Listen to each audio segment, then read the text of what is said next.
For the players.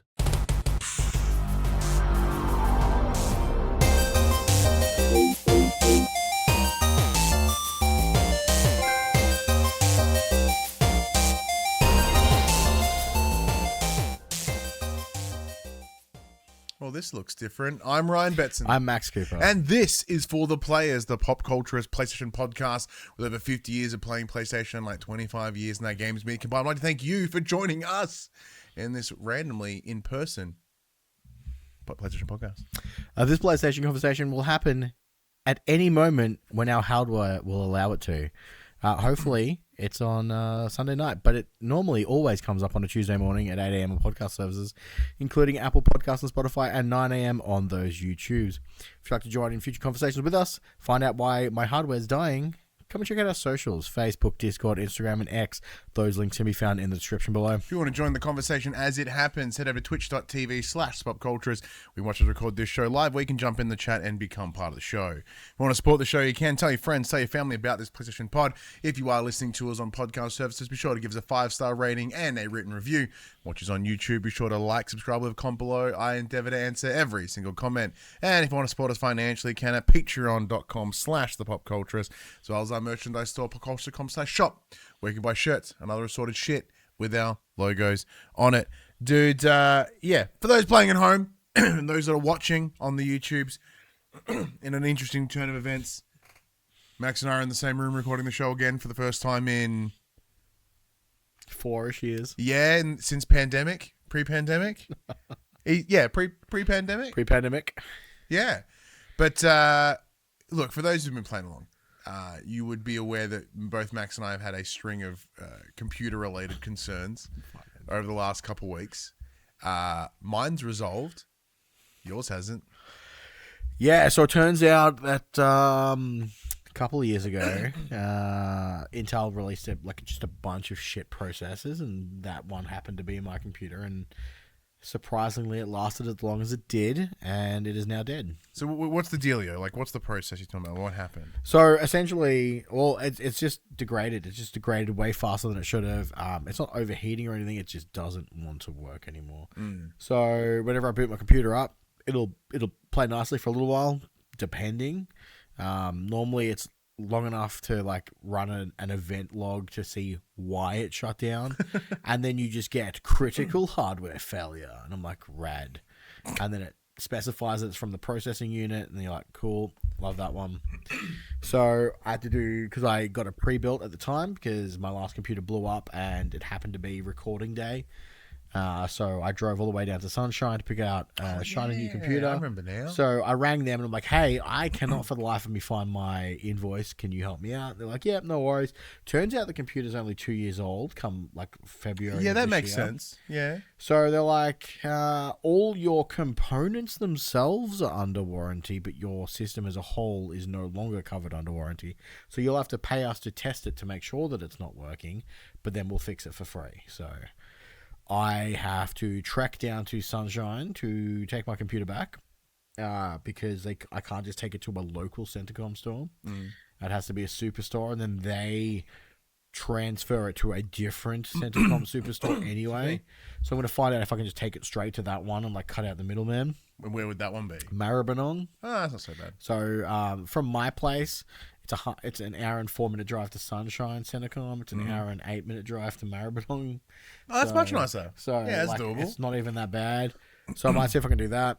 But they did say it could take up to 3 weeks, despite the fact that I have the error logs and I can show them in person that it's fucked. Yeah, they've still got to put it through its paces and all that stuff. I assume they're used to not proficient computer people. Yeah. So on Monday, I was supposed to have class. So I joined a bit earlier than I usually do. My teacher happened to be on the Zoom call already. I'm like, hey, can I have a quick chat? He's like, yeah, what's up? I'm like, so my computer's dead. Just letting you know that I'm not coming to classes for the rest of the year. I'll still upload my assessment tasks. I've got a little laptop that I can kind of do all my work on. And just because he's not going to be teaching us next semester, I just wanted to say, thank you. You're rad, thank you. All that stuff.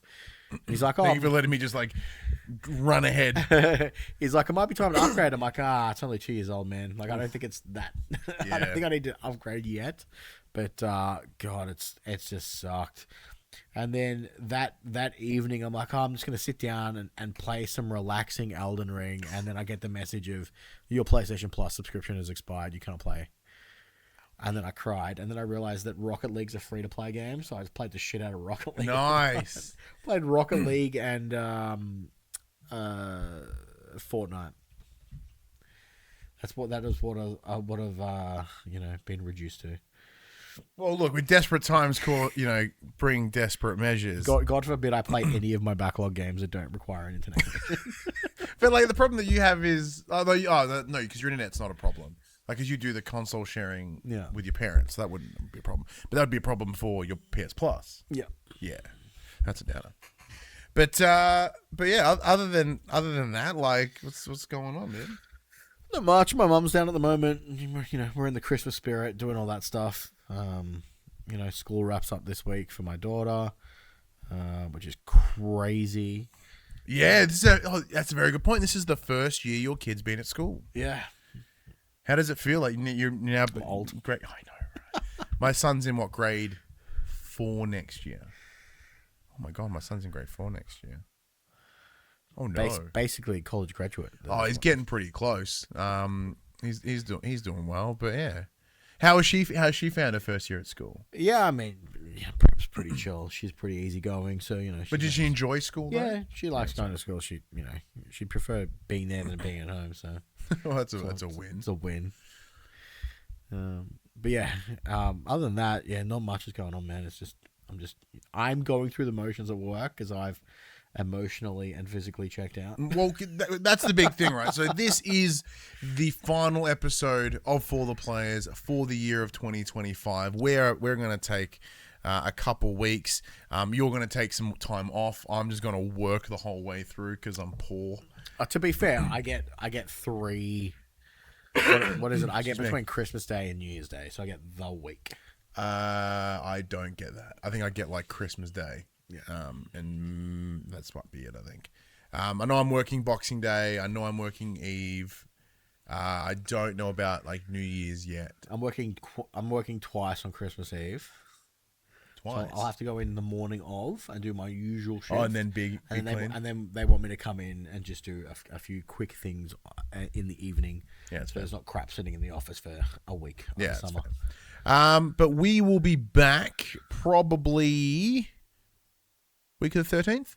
Yeah, that sounds good to me. Yeah, gives us what, 1, 2, 3 weeks off. Yep. Yeah, 3 weeks off. Cool. Yeah, we might have some. So with that in mind, like, so talk about my week. So my week has been pretty chill. Not too much to report. I'm playing a lot with my kid on his computer, which I talked about last week. But probably the big thing to come out of this week, and it is why I'm wearing this hustle, loyalty, and respect hat. Had we recorded yesterday, you would have seen me in full John Cena memorial gear that I wore on Sunday as well. So this weekend, as part of the closure of the John Cena retirement tour, John Cena had his final match on Saturday night's main event against the ring general Gunther. After 23 years in the business, he's done. He retired. He tapped out in the end, but it wasn't like a frantic tap out. It was like he had that moment of, he's like, saves. Yeah, he had that smile of like, you know what? I've given it all. I'm done. I can't. No. Tapped and he's out. I thought it was beautiful. I thought it was very poetic. John Cena is most definitely someone that has given his all to that industry. And very rarely do wrestlers ever get to go out on their own terms, quote unquote, or in a way that suits them. Most people ain't go out because they got injured and they need to leave, or they're sort of forced out because their body's given up or whatever. Well, John Cena's very much in that his body's not doing what it should, but he's like, I'm going to do a year thing. I'm going to wrap it up in December. And a big part of his goal for his final show, rather than just be the celebration of him, because he is, a very humble person, and even though he enjoys being out and entertaining people. It was never about him. It's about the business and moving it forward. So all the matches on the show were designed to bring in the next group of people to pay attention to, whether it be Cody Rhodes having a match against Obafemi, who's the current NXT champion. This dude, he's like this 6-something, just unit of a dude, comes out in this little like swagger bounce and then proceeds to beat up people. It's really cool. Bailey had a match against Sol Ruka, and Australia's own Zarya was in Sol Ruka's corner, so that was cool. Tag match was great, but yeah, main event, Gunther, getting the win. So he is the big bad now. The idea is they wanted and everyone's getting really mad, and you would have seen this on socials. You asked me when you popped over earlier, like, what's this dealio with the John Cena stuff? Like, what's happened? What does it mean? Is he actually retired? Because yes, a lot of people say they're retired and then come back. That's the other thing as well. So he has... I did notice he left his shoes behind, so like he will be back for them later, or no, is he Cinderella-ing this bitch, and WWE will be like, whoever fits this shoe is are now John Cena. Is the next John Cena. No, so yeah, it's kind of like that's the big stereotypical end is you leave your boots in the ring, and because he didn't have boots, he wore sneakers for his entire career. He just left his thing. What was it? His shoes, his armbands, and his jorts. He didn't leave the jorts, but I did hope that he would, because had now that we have all seen like John Cena in his undies, thanks to Peacemaker, I did expect him to like drop trow and leave his jorts, memorial jorts, in the ring, but sadly he did not. Also, positively, he did not. But it was really sweet. It was really lovely, and it's very interesting. As weird as this is going to sound, one of the things that's people that came into watching this final tour of John Cena's, and a lot of people like, like he was the guy. Like when I was growing up, he was the guy. I love John Cena.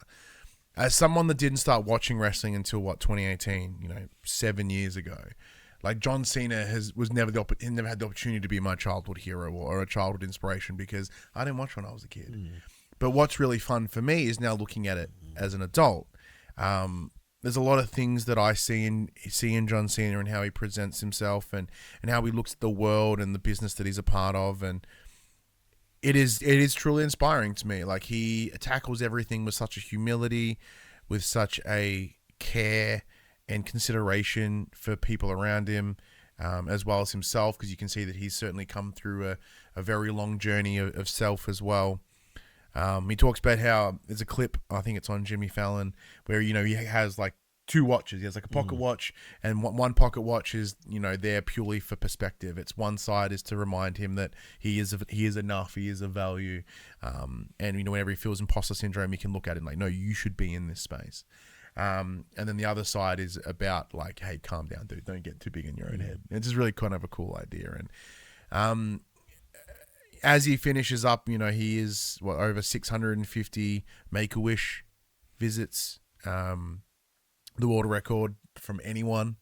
Like it just shows the kind of dude he is, and especially as my son starts getting into wrestling alongside me. These moments, these connections that you see between young fans and, these superstars, these baby faces, these, these wrestlers of the peoples, whether it be like Cody Rhodes, as he's probably the most easily considered the new John Cena. Having people that are willing to connect with their younger fans and be a really good sense of inspiration, is cool. And even though I didn't get to experience all of John Cena's career, I only really liked the tail end of it.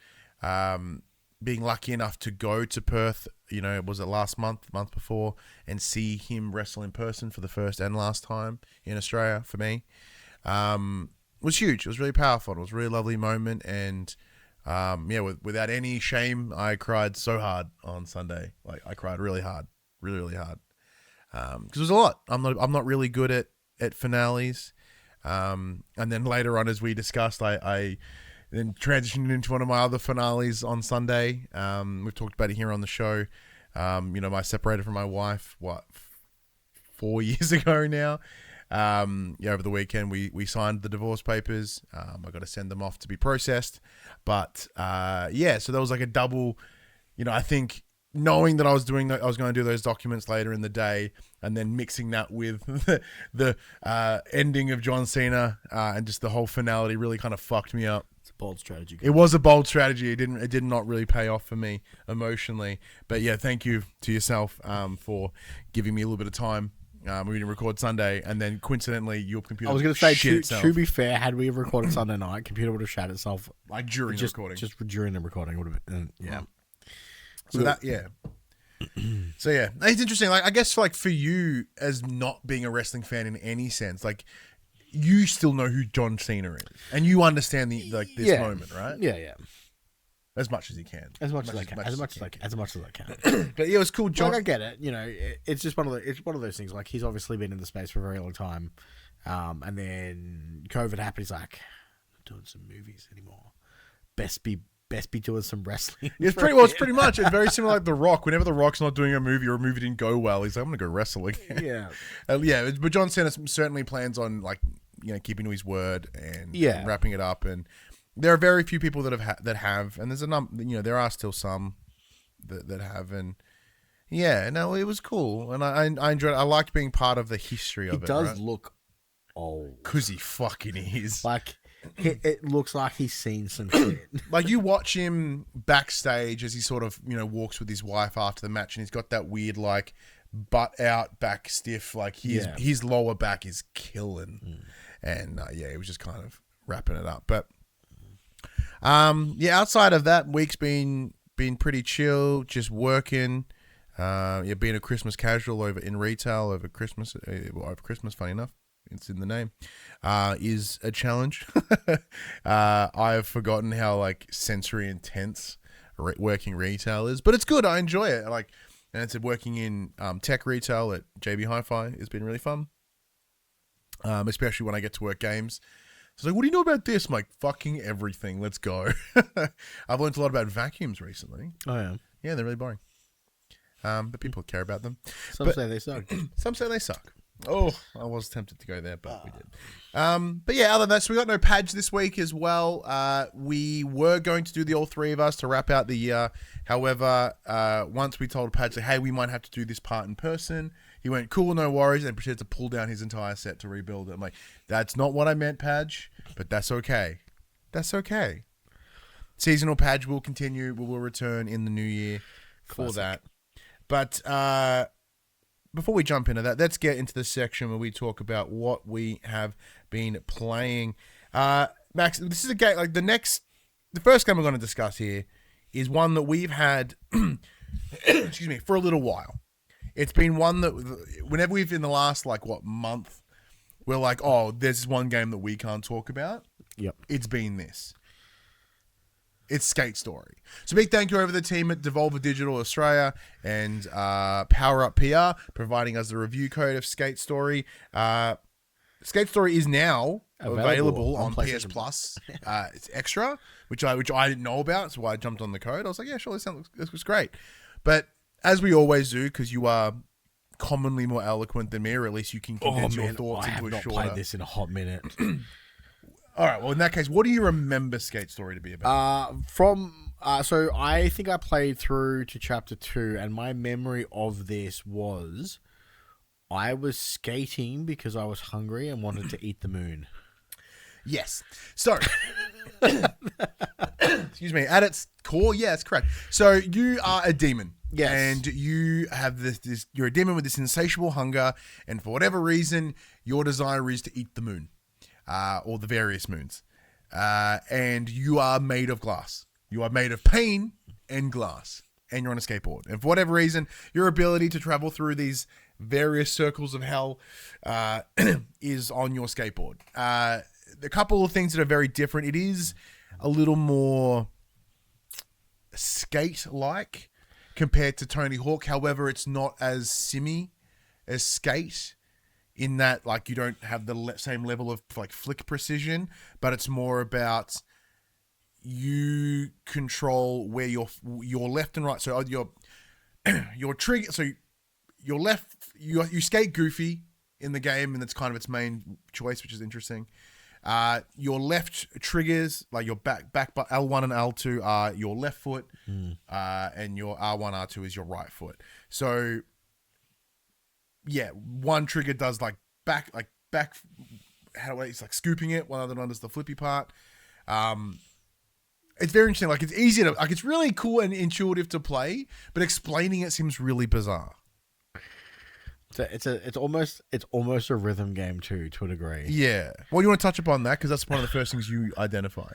Yeah. So the way the movement is when you're pushing through the levels and going through each individual stage, you kind of they're just individual rooms as you're progressing through the story, and each room will have like some obstacles. They may be like what I lovingly refer to as ski gates to go through to continue on, but it almost feels like you're playing in time with the background music. It feels like if you miss your beat, sometimes your ollies just don't work properly because they have essentially once you initiate the trick, there's a visual indicator of like a little string, like a loop, and there is an optimum zone in that ring. And if you hit that ring, that is when you get like the most pop, the most spin. Yeah. So it feels rhythmy in that sense of like once you've got the rhythm of the movements for each individual trick that you're planning on doing, you kind of intuitively feel out when you're supposed to flick and release the trick inside the visual indicator to hit that sweet spot. And then obviously if you miss it, as you mentioned, you either don't ollie as high, you don't get as many points. Excuse me. Yeah. I've found that I also can't play this game for prolonged periods of time because it just ruins my eyesight. Yeah, so it does come up with a strong seizure warning at the beginning. Excuse me. The way I look at this game from like a visual identity, it's very similar to that of like Tetris Effect or Thumper, in that, you know, it's black background there's with a lot of visual exploding voxels around. Yeah. A lot of visual noise, like a lot of bright colors and so you know, flashing shit all over the joint. Speaking of joint, tried to play it that way. Wouldn't recommend it. The timing's off. The visuals are cool, but that's about it. They're all very like jagged, straight edged lines. It's the glass, right? Yeah. It's all very shrapnel-esque. Yeah, which is interesting because it does make light reflect in a really interesting way, especially playing on a big TV. And like for myself, who has the lights behind the TV as well, it is a very visually enjoyable experience. Thematically, it's really odd in that it has this kind of darker feel to it, deeper feel to it. And there's a lot of discussion around like philosophy and, you know, understanding of these weird comments around self and all this. But then it's also, laid in this game of this guy wants to eat the moon.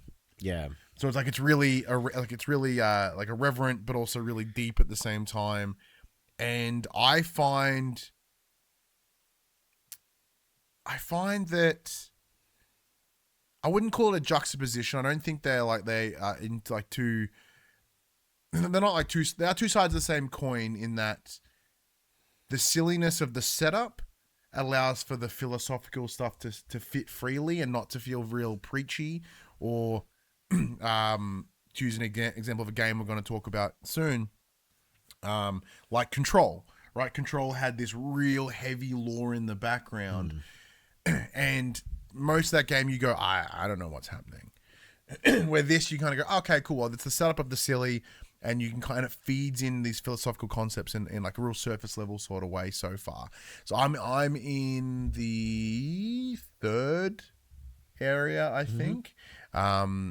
I haven't played it in probably about a week or so. I dive in occasionally and give it a bit of a run around, but I do weirdly have a lot of fun just skating the areas. Yeah. So rather than going and doing the missions, which is like go trick over these things to accrue these points or to make this environmental event happen, I just end up dicking around. That's fair. Because outside, like, there's no like grind button. Once again, very similar to skate, so you can just line yourself up, trick in, grind your way through. So you can build up these great sequences, and that you can get into that flow state, especially when you then engage in those as there's more thumper like tunnel-esque rooms where you just got to gun it and get as much speed as you can, flip through these, dodge these environmental things, whether it be fire or gaps, and then while ensuring you're going through the ski gates, as you called them. How do you feel about the combat in this skating game? So essentially, you'll come across bosses at end of levels and stuff like that, and essentially what you're trying to do is do the biggest line or the biggest combo, and then you. Do you remember the keyword they use? It's essentially you basically stomp your board on the ground to like bank your points. Yeah, pretty much. And banking the points deals damage to the enemy. So one of the things you can do in the game, so when to sort of solidify the trick, you flip it, and rather than sort of flipping at the last minute, so you just catch it and kind of get rather than having a sketchy landing, as they would call it, you get a bit more confidence as you flip high and you smack down, and the idea is that it creates this sort of wave effect that impacts the energy. It's interesting. It's the easiest way to implement combat with gameplay like this. It would have been cool to have another way, but it makes sense for what it is. Be like skate, just get off your skateboard and just smack the crap out of people. Or even that, or given options to once again, neither of us having finished the game, I'm sure there's more things for us to experience. It just seemed a little on the nose, right? It's a little too easy when the way you would have combat in a skateboarding game. Yeah. Especially when you're building these weird experience. Like part of me would think it would almost be better if they did like in that full thumper approach. In that you remember thumper, like how as you play, like you depending on what was on the track, you turn left, turn right, jump, put your your bug tail butt up, something like that. Of like here's the run, and you hit these certain pieces, I guess, for lack of a better term, like this rail, this park bench, this that, and then you need to like deliver X amount of points on each thing to essentially just like kill the spot in skate. Yeah. But yeah, like I dig it for what it is. It is a literal trick attack. Yeah, yeah. But like even overall, like the game is really, really cool. It's taken what I wouldn't even say is an old way of like an uprising, because I don't think skateboarding games are coming back in any major fashion. But coming off the back of playing Skate earlier this year and really getting into it again, which I probably should add it to some of my lists, to then go into another sort of very different take on the skateboarding game was nice. Yeah. Because even having Tony Hawk's 3 and 4 earlier this year, which in a lot of ways I felt quite a bit of a disappointment. In that how it drastically changed what 3 and 4 were to have it fit the model they created in 1 and 2, took away a lot of what made 3 and 4 great. And then I understand a lot of people have a lot of heat when it comes to Skate, as in now it's his online multiplayer share world experience. To me, that doesn't change the way I experience that game. Yeah. I go in, I play it solo unless I'm playing with my kid, which is something I really couldn't do. Like the old Skates had multiplayer, but not in the same way. Yeah. Like now we get to be like, hey, this is go to the top of this building and see what we can do. And that's really fun. And that does fuel the creative energy of skateboarding. Yeah. If you have the talent to be able to do it. Like back in my day when I skated, it was like, can I ride without eating shit, or can I drop off that? Yeah, sure. That's the best I can do. So let's kind of flex that creative muscle, and it's been really fun for James as well, as he's sort of got to, experience the sport, and we get to watch like old skate videos together, and a bit more about that, and get to explain like who Tony Hawk is and why he's important, and that sort of stuff is really cool. But yeah, this game is available right now. It is on PS Plus Extra, so if you have that, you don't even have to pay for it, man. It's just there. But even if you do want to pick it up, it's like $29, $29. It's fuck But yeah, all. really, really heed that initial like epilepsy warning, because it's intense. Yeah, either be prepared, try to avoid playing in a completely dark room, have some supporting lights like I do with the lights behind the tally, or a lamp on, just to not bombard your brain too hard. But still very strong, good experience. You been playing anything else this week?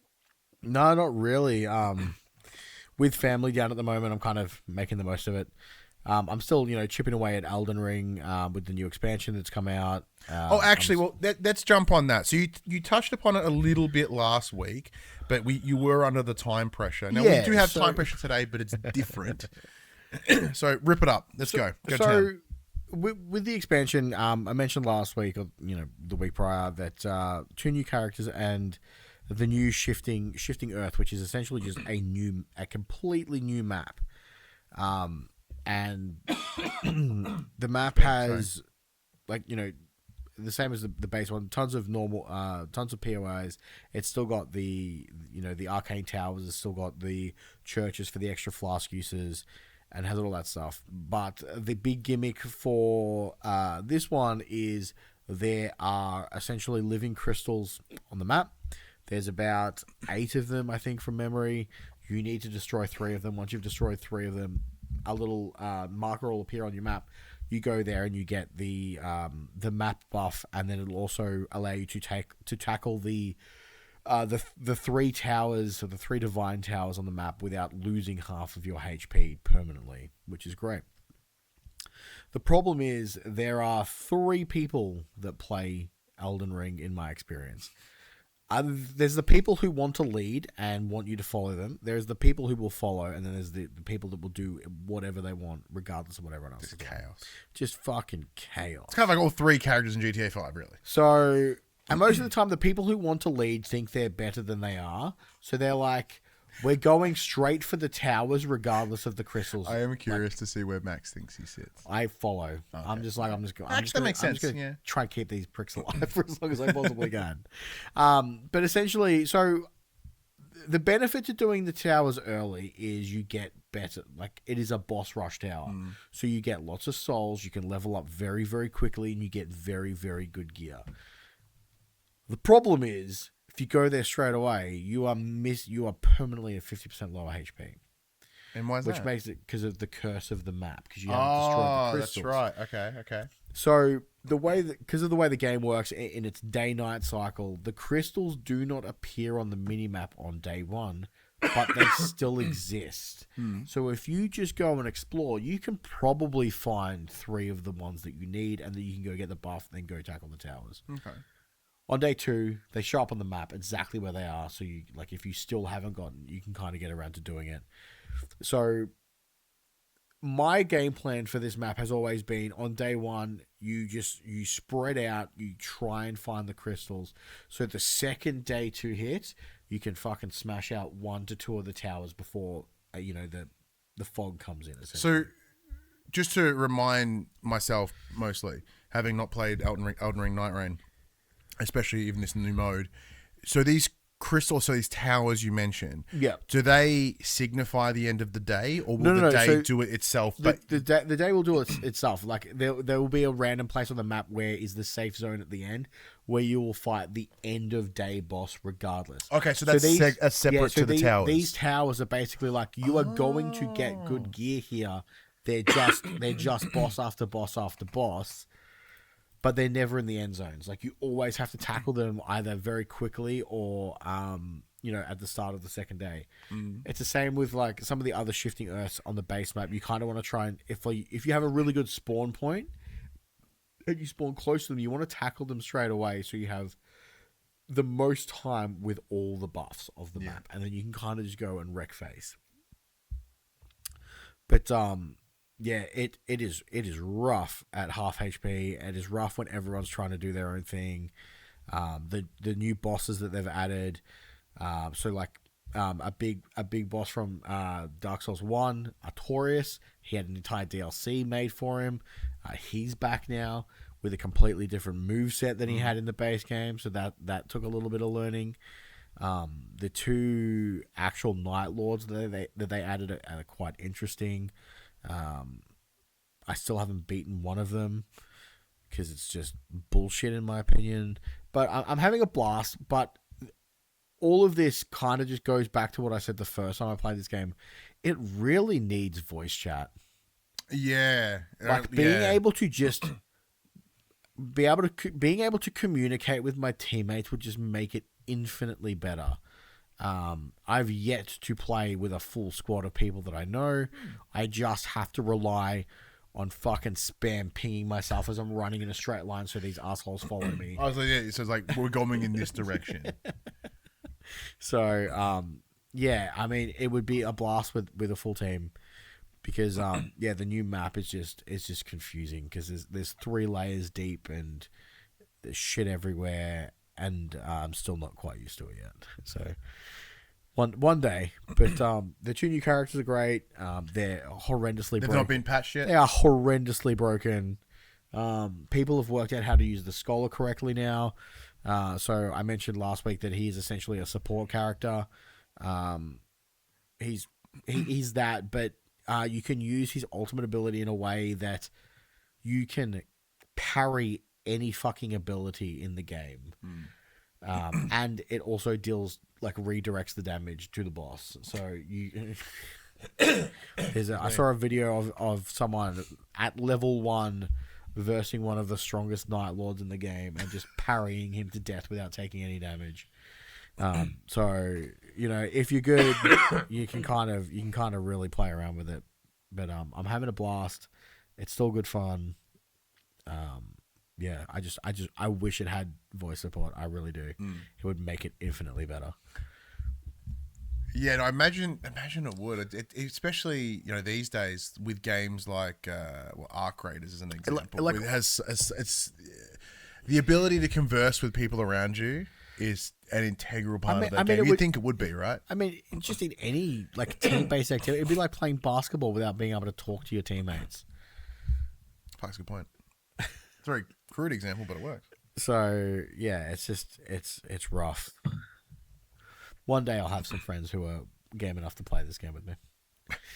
Well, yeah, I think it's more about the people that have the skill level, right? Like I most definitely don't. I still contemplate sometimes booting it, installing and giving it another go and properly trying Elden Ring. Because I know I talked about this before. Like I really had a good run at not Elden Ring, at Bloodborne back in the day. And granted, the look and theme and the tone of it all really helped propel it forward for me. But I eventually sussed out mostly how to play it. Yeah. So it's not as if I can't do it. And especially in a post-Riddlin world, I should be able to properly lock in. And, Nightraign's a lot easier. There's no essential build. There's no fall damage. True. You've got teammates to back you up. There's revives. And even then, you were able to bring me around on roguelike games, right?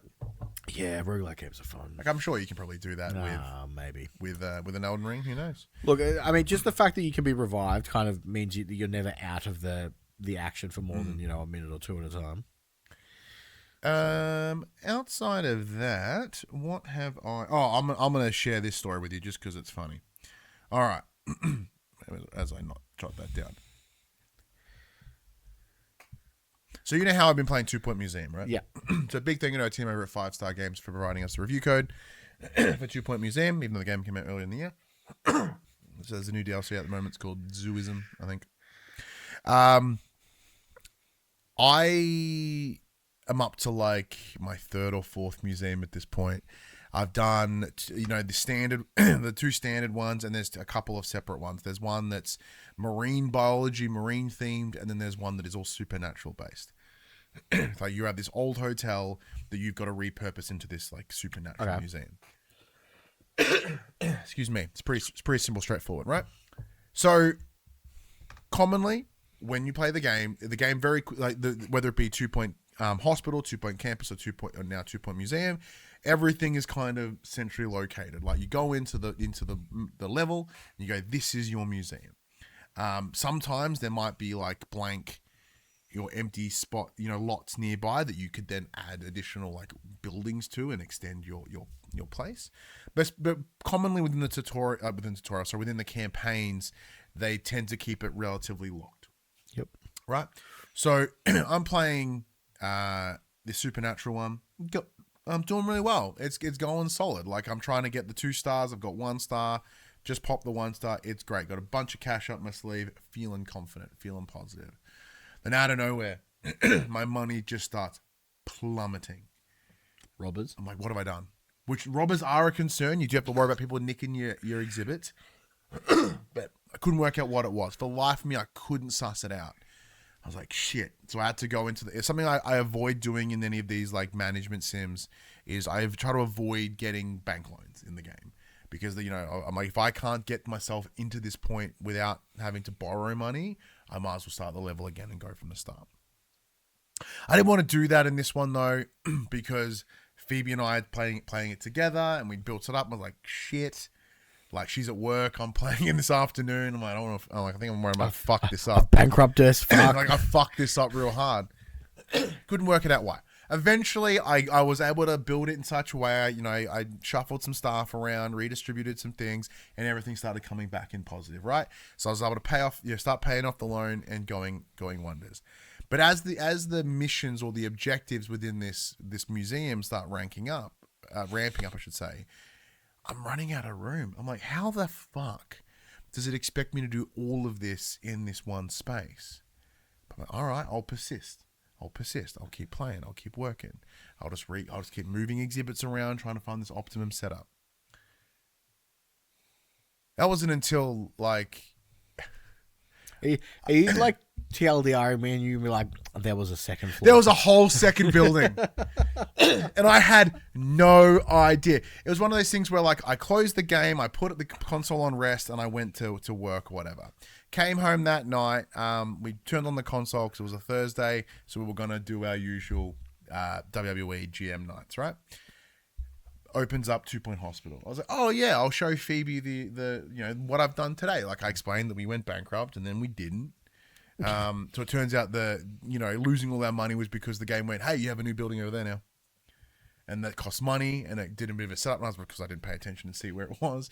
I was like, oh okay, cool. Because like there's a ghost that runs the old hotel that's now the museum, who's a worker in there, and he goes and tells me there's a scene after I got the first star. He goes, oh man, I read it as like I'm so glad you've come in here and helped me out. Like no one's ever seen this hotel before, so it's been really nice to open it up and bring people into it. I was like, cool. That's really nice. What a lovely little thing to get at the end. No, it's him going, hey, there's this whole other wing over here that isn't normally open to people, but I'm going to open it to you. And I completely misread it. Nice. So I just haven't gone back to the game. I'm going to have to fucking move everything. But that was a fun experience with 2 Point Museum. And I got laughed at pretty heavily by Phoebe. That was cool. Speaking of Phoebe, I'll touch upon this just quickly. She is currently... even this probably very second, has jumped back into New Game Plus for Ghost of Yotei. So I thought she'd be kind of done with the game at this point. I think she'd be pretty chill. It came with a few new trophies. I mean, it did. It came with 2 new trophies. One was doing one quest line, and the other was finishing the game again on New Game Plus. And she's like, oh, I can't not have 100% trophies. I'm like, what have you become? I'm so proud. But she's running through it now. She's still running it on casual easy. Oh no, she's gone back to casual because she needs to regain that muscle memory. She'll bump it up to easy again and kick it in. The game is very different when you have all your shit at the beginning. It makes you can skip cutscenes for one, which is really cool, and you can just murder people and just go to town. Just straight up murder people. It's like crazy. They're like, oh no, because especially the early parts of the game. Having it played on the original, it's like they'll give you 1, maybe 2 people to take on at any given time, right? Because they assume that you're super underpowered. But when you're in New Game Plus, they still only give you 2 people. So Phoebe goes, all right, standoff, ching ching, and then just keeps walking. Like it's done. Like the standoff means nothing. But she's back on the Yotei ground, which is really cool. Outside of that, I'll quickly touch upon 2 games that I've been playing on the PC. The first one, let me quickly, while we're at my computer, I'll pull it up to confirm exactly what it is called. I do believe it is called PackingLife. Oh, is that the one where you are moving out of... where is it? Yeah, it's just called PackingLife. So, it's kind of... easiest way to explain it, it's unpacking, which many people remember from numerous years ago, but in the other direction. Where unpacking was all about packing up this character. Sorry. Try it again. This game was all about this particular character, and you would see the progression of their life throughout the times they've had to unpack their stuff into new houses. Yep. So you see them when they're a kid and they're in their kids' room, that's when they're in their childhood room, then into their teenage room, then into their university dorm, and so on until they're like married and have kids and all sorts of stuff. It's really romantic, really like romantic and lovely and like sweet story. All told without any major dialogue. It's all through what you're seeing these people's items are. This is another direction. Like, it's yet to really hit that emotional punch of unpacking, but the idea of PackingLife is that you are a woman who has moved into the city and she's just got this job at this warehouse to sort of help fill the money and the time, right, while she's studying. So you're in a warehouse, excuse me, and the idea is a box, a series of items comes in a tray. You then have to pick the appropriate box, and like a big game of Tetris, just pack the box in such a way that all the shit fits and it tick the box, right? Exactly a fucking Betson game. Fucking Amazon distribution center. It is. It's Amazon distribution center without having to piss in a jar, like by not choice, I guess, or being one of those interwoven metal structures, as they refer to them, because they wouldn't refer to them as cages. So yeah, you just kind of work at a station. You just pack a bunch of shit into a box, and throughout it, you'll find little items that'll elicit a memory in the character or some sort of emotional response, and that's where you start to get a little bit more to know about the person you're playing. And each day starts with a conversation between you and your boss, just like, oh, how you been? How's class? I'm paying you a livable wage. You're like, shut up, stop talking to me, get back to work. You need to get 30,000 orders done in the next 2 hours. Thankfully, it's not like that, which I appreciate. Is it just like random shit, or is it like box packing? It's a mix of both. Most of the items tend to be similarly themed in each thing you have to pack up. Yeah. But like they'll vary. They'll be, it'll give you a bunch of small items. So you start packing it as if it's a small items. Then it goes big item. Like fuck. So you got to like pull the little shit out, put the big thing at the bottom, redistribute, and then sometimes it might be like, well, it needs packing shit. Packing peanuts. Packing peanuts, and then it's like you need to put 5 packing peanuts. But depending on how you've packed it, there may not be room for those 5 packing peanuts. Excuse me. And it's all done to like a day timer. Yep. Right up my shit, right? I talked recently about, as I said, but with my new job at JB Hi-Fi, one of my favorite shifts is when I work out the back and I just unpack shit, tag it, whatever, and, label it, get it out to, I think, enjoy that. It's kind of that in reverse. It's really fun. Is it for everyone? No, not even a little bit, but it's for me, which I really, really like. The other one is a game called Everdreamvillage. So it's a game... It's a sequel to a game called Everdreamvalley that came out last year, possibly the year before. You asking me? Oh, that's kind of me saying out loud and hoping that looking at you and I'll be like, "Will I remember?" No, the answer is I didn't. But Everdreamvalley was a little farming management sim. It was really cute and cozy. My connection to Everdreamvalley is that it's the game I played a lot of when I was traveling interstate with work. Yeah. So in my previous job, a little while ago when I worked for the Manshake, whenever I traveled to Sydney once every month, every 6 weeks, I'd take my console with me. And the game that I would kind of chill out with at the end of the day was Everdreamvalley. Like, there's not a lot of combat. It's really like real cozy in that you got this little area and you just got to go and explore and find things. And it's really kind of like tinkery and fun. Yep. So this new one, it's all the same characters from Valley, like your family, like your mom, your dad, your grandmother, your grandfather, the merchant, local peoples. Most of them are kind of similar. So the difference now is you're building a village rather than just the farm. So you're going to expand this into like housing and various things. I'm not at that point yet.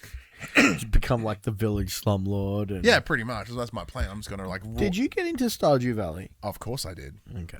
Absolutely I did. Especially when knowing that the creator of Stardew Valley was deeply influenced by Harvest Moon Back to Nature. I would argue one of my favorite games of all time. So I'm not super deep in it. The code did only come through a couple of days ago, but I did only installed it yesterday. I'm enjoying it. It's still cozy. Like what I have played so far is I just put a podcast on, and then it's like, go, build the fence. I'm like, okay. like, go do this. I'm like, okay. Go, can you clear these weeds? I'm like, yeah, sure, why not? Build the wall and make the villagers pay for it. Yeah. And then, tell them that there's no inflation, but I'm just going to keep jacking up prices. Yeah, look, it's exactly what I wanted it to be. It's just more like, cozy shit that I just love. It's as simple as that. Outside of that, I think that's all the games that we needed to really touch upon. Yeah, I mean, we missed out on Skate Story by like a day, I think, last time. Yeah. With the embargo, it was a day late, and then now it's a week and a day late. Week and a couple of days, I guess. But before we jump into The Jeffies. all the news, because most of the news this week is just the Game Awards.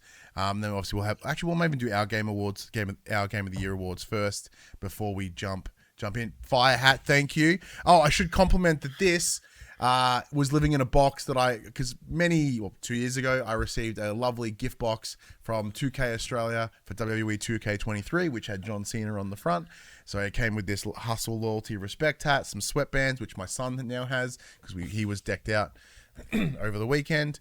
So yeah, big thank you for them for prepping me for his retirement, 2 years later. I would have been wearing my John Cena Australian shirt, but as I said, I was wearing that yesterday. Excuse me. Before we jump into all that, there is something that we do at the beginning of the year that we jump on at the end of the year. Oh, yeah. And that is our Metacritic draft. Now, I'm going to give you the list, Max, because I'm going to need to pull up... where's my phone? We have scored some of them. We have scored some of them, but those scores are old, right? So we want to look at what they are now. Well, your zeros are still zeros. Yeah, so. that is absolutely true. All right. Savagery. For those that don't know, like many other outlets, many other podcasts, like this idea is absolutely not unique. This is like our fifth year of doing it, I think. So you won last year, so you got to pick first. And you, in classic fashion, went, you know what? GTA 6. Big winner. Before we jump into how shit I went this year, the way this works is we pull up Metacritic. We have at the beginning of the year, we each pick 8 games, and they're unique to us. We were given it, we picked from a pool of games. They're the finite ones we have. And then we collate the Metacritic score at the end for the PS5 version only. Yeah. Like if it's on PS5 and PS4, we just do PS5. If it's on PS4 only, we go with that because that makes sense. But the couple have been scored as we've gone, but this is where we are now. So Max, I will pass you the pen. You can update the score. So because Max has so many free hands, we will do mine first. My first pick of the Metacritic draft was Grand Theft Auto 6, which up until a couple weeks ago, I was doing fine. As of right now, big old zero. Big old zero. Next up on... So, personally disappointed in that one because I thought I had it. Like, as you mentioned, you're going to see a pattern. I'd love to pull the clip because I swear I said it wasn't coming out this year. Oh, I'm sure you did. I'm very confident that you did. But I was like, no, I'm feeling it. And everyone was feeling it. They promised us a date. They even dated it. Yeah, they promised us a date. Like, And then they went, no, it's still 2020. It's not 2025. Get fucked. It's still 2026. And I was like, oh, cool. Well, that's not so bad. I still lose the points, but and then it went delayed even further. So it does mean it's still possibly on the table for next year, though. Yeah. However, game 2 on my list, which is the game that did come out, Death Stranding 2, Electric Boogaloo. Death Stranding 2 on the beach for PS5. It is currently sitting at an 89. That's huge. On the Metacritics. That is a biggie. That is very helpful to have, especially without that 0. We'll talk more about a lot of these games. I imagine they will come up in our sort of discussions for the year. But what was my third game on that list, Max? Doom the Dark Ages. Doom the Dark Ages. Well, why are you doing... Wait, don't do that, you asshole. Just let me refresh that shit. There we go. All right, Doom: The Dark Ages on PlayStation 5 is sitting at 83, which is what we have here already. Oh, fantastic! All right, cool. So yeah, I hadn't marked some of them throughout, but we'll jump in there. Next. Civilization 7. Civilization. If I can remember how to spell it. Civilization. No, wait, come back. Oh no. Just backspace one. One more. See all results. Civilizations 5, 6. Where's that? Where's that? Front? There it is. That's the PC. View all platforms. For PS5, it is 78. Looks good for me. Is that what it still is on there? Looks good. Yep. Fantastic. I kind of thought that was going to go a little higher. If I'm not going to lie. Like, 89 for Death Stranding makes sense. That's pretty bang on. Like, I personally would rate it higher. But, like, essentially a 9. Pretty good. Doom: The Dark Ages, 83. Yes, fair. Next up, we had Like a Dragon, Pirate Yakuza. Pirate Yakuza on the PS5s.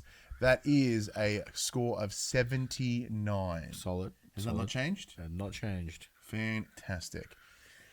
That makes sense. Like, you know, a lot of the Yakuza games do send around that 7 to 8 space.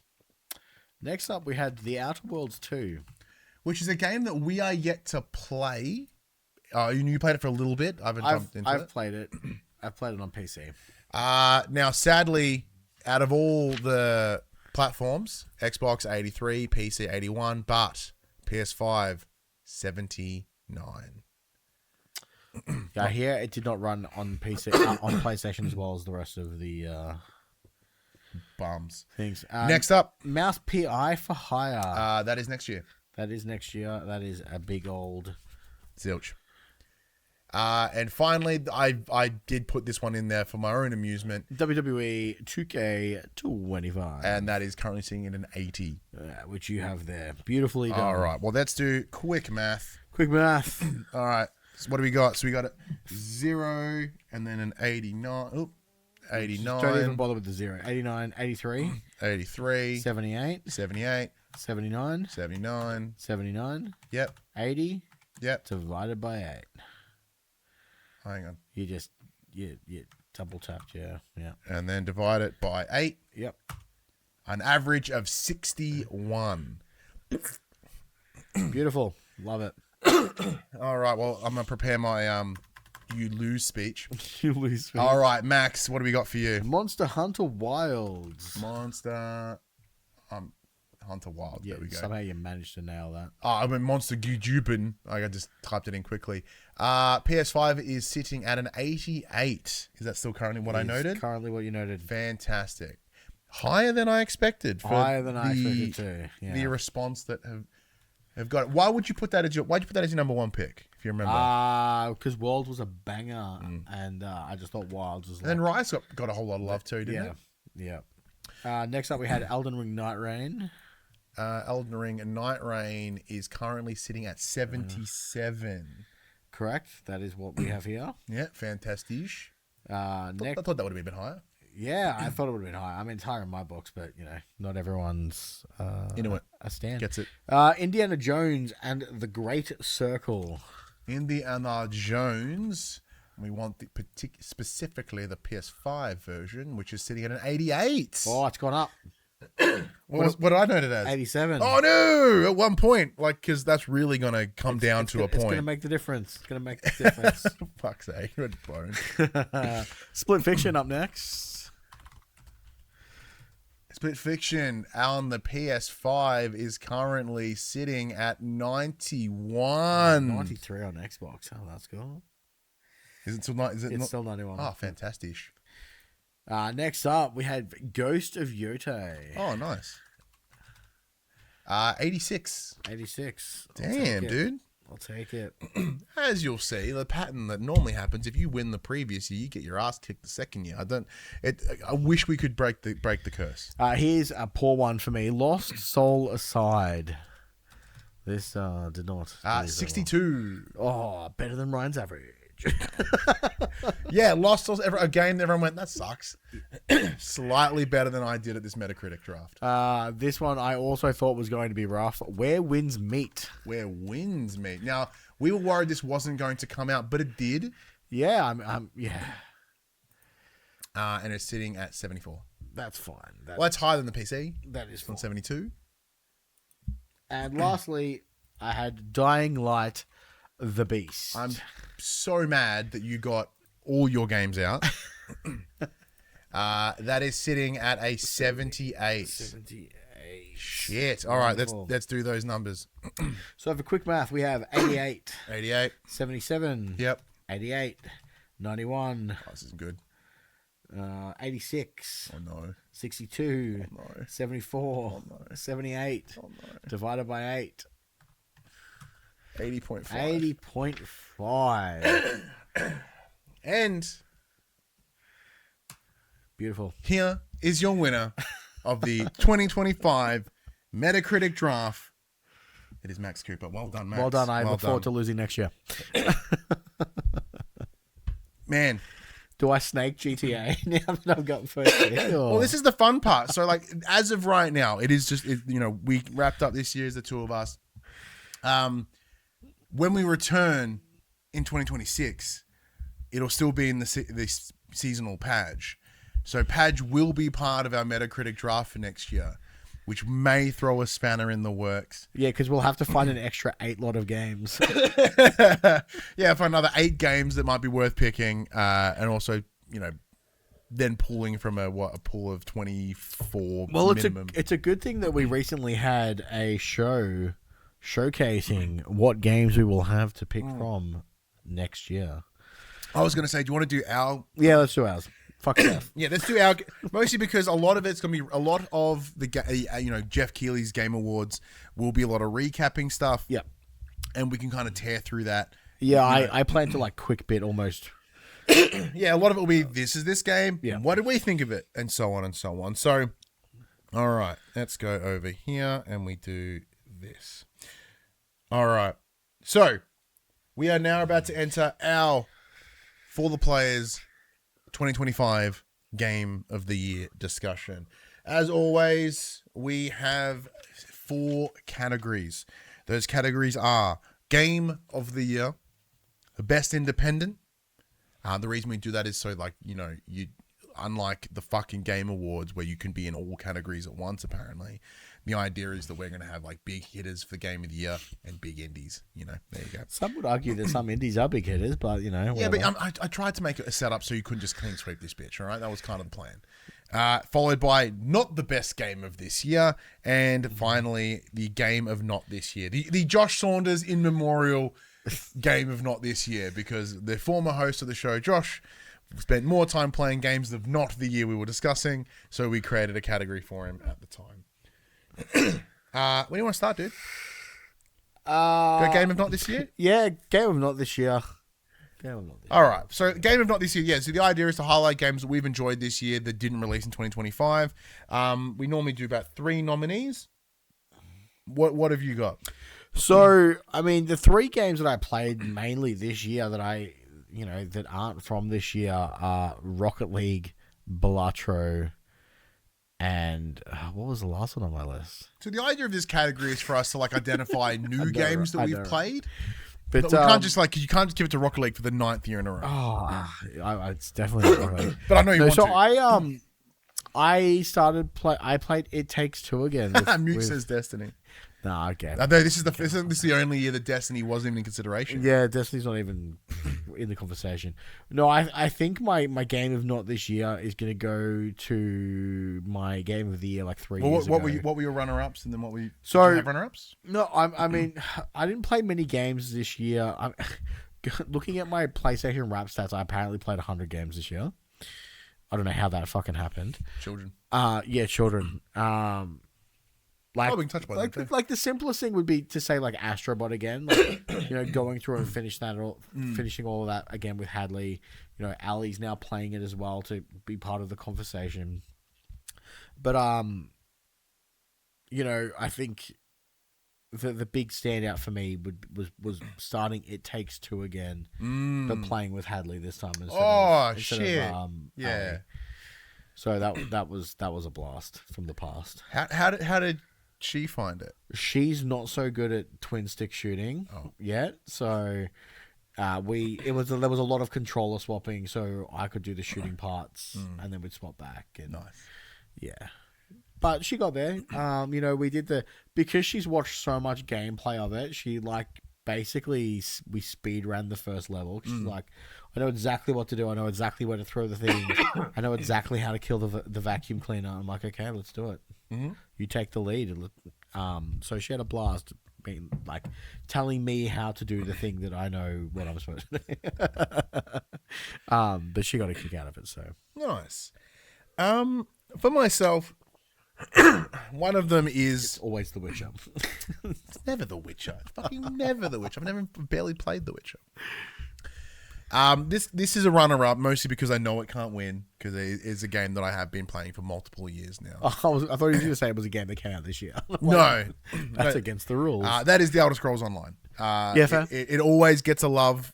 It always gets some time with me. It is sort of my little go-to that I go and mess about with, same as Fallout 76. Spent a lot of time in Fallout 76 earlier in this year. Especially off the back of watching the season last year. Yep. The new season's about to start. So that's in there for consideration. Another one would be Contraband Police, which is a real cool game that I played. It's all about, running a border patrol in fucking shithole Europe. It's all about reading people. And that part of that, the reason that is in the list currently is because it had just got a port to PS5. Yep. Excuse me, but it came out a number of years ago, on PC, and Sony didn't come across. So I played a lot of it on PC, played a bit of it on PS5 as well. But it certainly comes in there. But the game of not this year is a game that consumed me for a month minimum. Is Power Wash Simulator. You would think as me as a fan of sim games, I would have fucked with Power Wash way earlier. And I tried, and for whatever reason, it just didn't click. And then going to it this year, it made sense. And I was like, this is the best shit in the world. Yeah. And same thing, just podcast or music. And then I would just procedurally work my way through whatever thing I had to clean. So for that reason, game of not this year goes to Power Wash Simulator. One of the difficulties I'm going to have as we go through this is, even though I've listed all, if you in quick glance, you'll see big list of the games that I've played this year. Yeah. Not a lot wowed me. But not a lot I hated. So even if we do jump into the next category, which is not the best game of this year, we're very lucky in what we do here, in that we don't have to cover every single thing that comes out. We have the luxury of getting to ask for the games we would like, and most of the time they're pretty good because they're games we wanted to check out, right? But were there any games that released this year that you played that you are either disappointed in? We didn't say they're bad, because games are whatever. I think I cheated this one last year by it was, it wasn't objectively a bad game. It just, my hype around it was disappointing once I played it. I can't remember. But no, I don't think I played any objectively bad games this year that I haven't enjoyed my time with. This was the category I actually had nothing in, and I'm like, oh, I don't know what I'm going to do for this, because I would say Destiny, but I have not played Destiny at all this year. I didn't play the new expansions. I haven't done anything like that. Pretty much the game, like you just mentioned, we are in this luxury space of generally we only cover the stuff that we at least have an interest in, and because of that, we're kind of lucky in the sense that we tend to not pick things that we won't enjoy, as much of a cop-out answer as that is. I can't even remember playing a game that was just horrendously broken at launch that I played, or I guess for this, because the way we tackle our awards here, because we are a personality driven show, right? Like, yeah, we've got, as we say at the beginning of the show, both you and I, like, I'm 10 years in games media, you're 5 at this point. Like, we have and we know how to, like, objectively, as objectively as possible, like, go into the critique side of excuse me, go through it all and, like, understand the ins and outs, whatever. So, but even then, with the picked answers that we're giving in these, for these categories, they are very personal, right? So for me, I went for not the best of this year. Went to two things. One nominee and I guess one winner, I suppose. And they're more around, they didn't deliver what I anticipated, or left like a bit of a bum taste in my mouth. The first one as the runner-up is FBC Firebreak. That's a solid pick. I was actually super keen on that, and then it released, and I'm like, whoa, this is not what I was anticipating at all. Yeah, so FBC Firebreak is the multiplayer first-person team shooter that came out of Remedy, that is supposed to be set within the world of Control, and now we know Alan Wake as well. FBC standing for the Federal Bureau of Control, which we experienced in the first Control, and this was that. I knew it was going to, like, even just by, like, its visual design, I knew it was going to be different to what we experienced from Control, but I didn't believe it would be so different and so jarring that outside of playing it for about an hour, I was like, this ain't it. Oh, I've just realized what the winner of this game, what this award is. Jump on your Firebreaks for what your thoughts on Firebreak, and then we'll. Oh, I think I played like 1 or 2 rounds of Firebreak. It was just it felt very clumsy and not well thought out. The tasks were gimmicky, and the classes alone were like, the shooting felt weird. off. The classes didn't seem to serve a purpose. It was just really weird. I also couldn't find a decent way on how it connected to Control and the world of Control. Yeah, felt a big reach. But sorry, you've had a realization. Yeah, it's fucking Concord. Oh yeah, no, Concord came out last year, didn't it? I don't know when it came out because it was only out for like a week. Wasn't it this year? I don't even know. When did Concord come out? Was it last year? It was last year. August 23, 2024. There okay, you go. Never mind I did then. think that was last year. Never mind then. But it's still Concord. But the winner of the not the best game of this year is the return of Everybody's Golf. Oh yeah. So I spoke a lot about the time. I mean, it got announced and leading into it is during COVID, I worked the whole time. So I didn't really get to have that. You're stuck at home, play a bunch of game stuff, right? So for me, a lot of it was, I'd find these moments of like when I was stuck in the home to play games with my friends and connect. And during that time, we obviously watched a lot of things. We watched like Sons of Anarchy, with Craig and I watched Breaking Bad. The other thing we did was play a fuck ton of Everybody's Golf on the PS4. That was one of the best experiences because we got to make our own custom characters. And you got to really channel your personality into it. You got to pick this selection of like clubs. You had this open world golf course you could fuck around in with like golf carts and just have a blast. It felt like living in this golf world, when we couldn't go outside. It was really kind of nice. I had headphones on. It was myself, my friend Craig, and my friend Paris, and we would just sink drinks and play stacks of golf together. Yep. So hearing that, this has been licensed outside of PlayStation because Clap Hands, no longer around. This has since moved on to the team over at Square Enix. And they have pretty much removed near everything about the game that I really enjoyed in the previous Everybody's Golf. So this one, I think it's Everybody's Hot Shots, Everybody's Golf is its full title. But none of the open world, no character customization, free sort of multiplayer. this isn't free roam, free do whatever the fuck you want. Mm-hmm. You had to play these characters that made me want to punch things. The gameplay is fine because it's exactly what you expect it to be. It is everybody's golf. If you played everybody's golf before, brilliant, fine, you're in for a treat. Unless you expect all the other things that for me made the previous version a bang on. I have got a message here from the Phoebe. Star Wars Outlaws, she mentioned. I think that was last year. I think that was last year too. That game was a bit cheeks.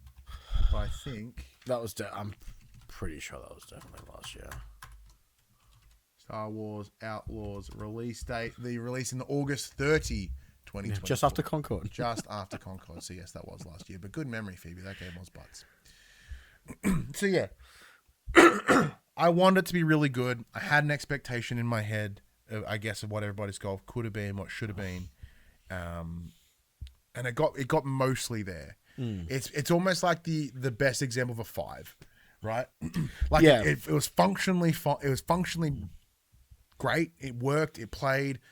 Didn't really have any hitches or any weird bizarre. But I think sometimes I felt like the controls were a bit jank.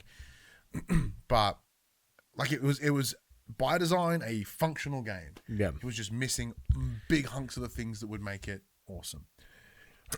Yeah, I guess mine would be actually Lost Soul aside, but having only played it as a demo situation, I ended up I didn't enjoy it so much that I ended up not chasing down Go. It's one of those ones, because we went to the PlayStation press event catch up thingy here in Melbourne. I remember chatting with the rep. She's like, "Oh, just shoot us an email." I'm like, "Yeah, sure, no worries." We shot him an email and we never heard back. And I was like, "That's fine." Yeah, I'm like, yeah, it's probably good. I mean, I'd be like, "Hey, do you ever hear about Lost Soul Aside?" I went, "No." All right. Wasn't a bummer, but that does take us to our next category, which are best independents. Now, the way we look at independence here is probably the more like proper way, in that these are games that are outside of the standard publisher system, but they're not fucking Claire Obscure. It's not Dave the Diver. I also picked Baldur's Gate 3 for my. It's not fucking that. I do think my potential number one is in a weird middle ground, but I think it was distributed in such a way. But we'll get to that. Yeah. What's some of your runners up? I have. Look, I guess it's going to be like the three main indies that I played this year were Hades 2, Silk Song, and Blueprints. Well, go from the top and work your way back, as you said. So your first one you mentioned was Hades. Hades, yeah, which is the one I've most recently played. Hades is great. Well, Hades 2. They took everything that Hades did really well and then just fucking dialed it up. You now have, a new set of weapons. You're playing as a new character. You are seeing how they interact. Sorry, with their Greek family and how the gods and goddesses deal with them versus how they dealt with Zagreus in the previous title. You are now setting out to save Hades because Kronos has taken over. But it's that same gameplay loop that they perfected in Hades, and they really have just somehow managed to just dial that up an extra notch and just make it so much better. It really is a fantastic game. I'm playing it on Switch. It is a great handheld title. Granted, it is also only available on Switch and PC at the moment. I believe Switch had an exclusivity deal at launch. Hopefully, it will come across to PlayStation at some point. Or buttholes. Hades did, so Hades 2 should. But yeah, it's such a solid, like, roguelike action RPG. Hollow Knight Silksong. Silksong's the same. So Silksong, I never finished Hollow Knight. I never got into it. I didn't. For whatever reason, I was not part of that zeitgeist when it happened. And then obviously, fellow seasonal host Padge basically went, I kickstarted the shit out of this. I think it'll be your jam. If you want, It's me. if you want. So I ended up purchasing my key from him. He was gracious enough to give me the code that he kickstarted back in the day. So shout out for that.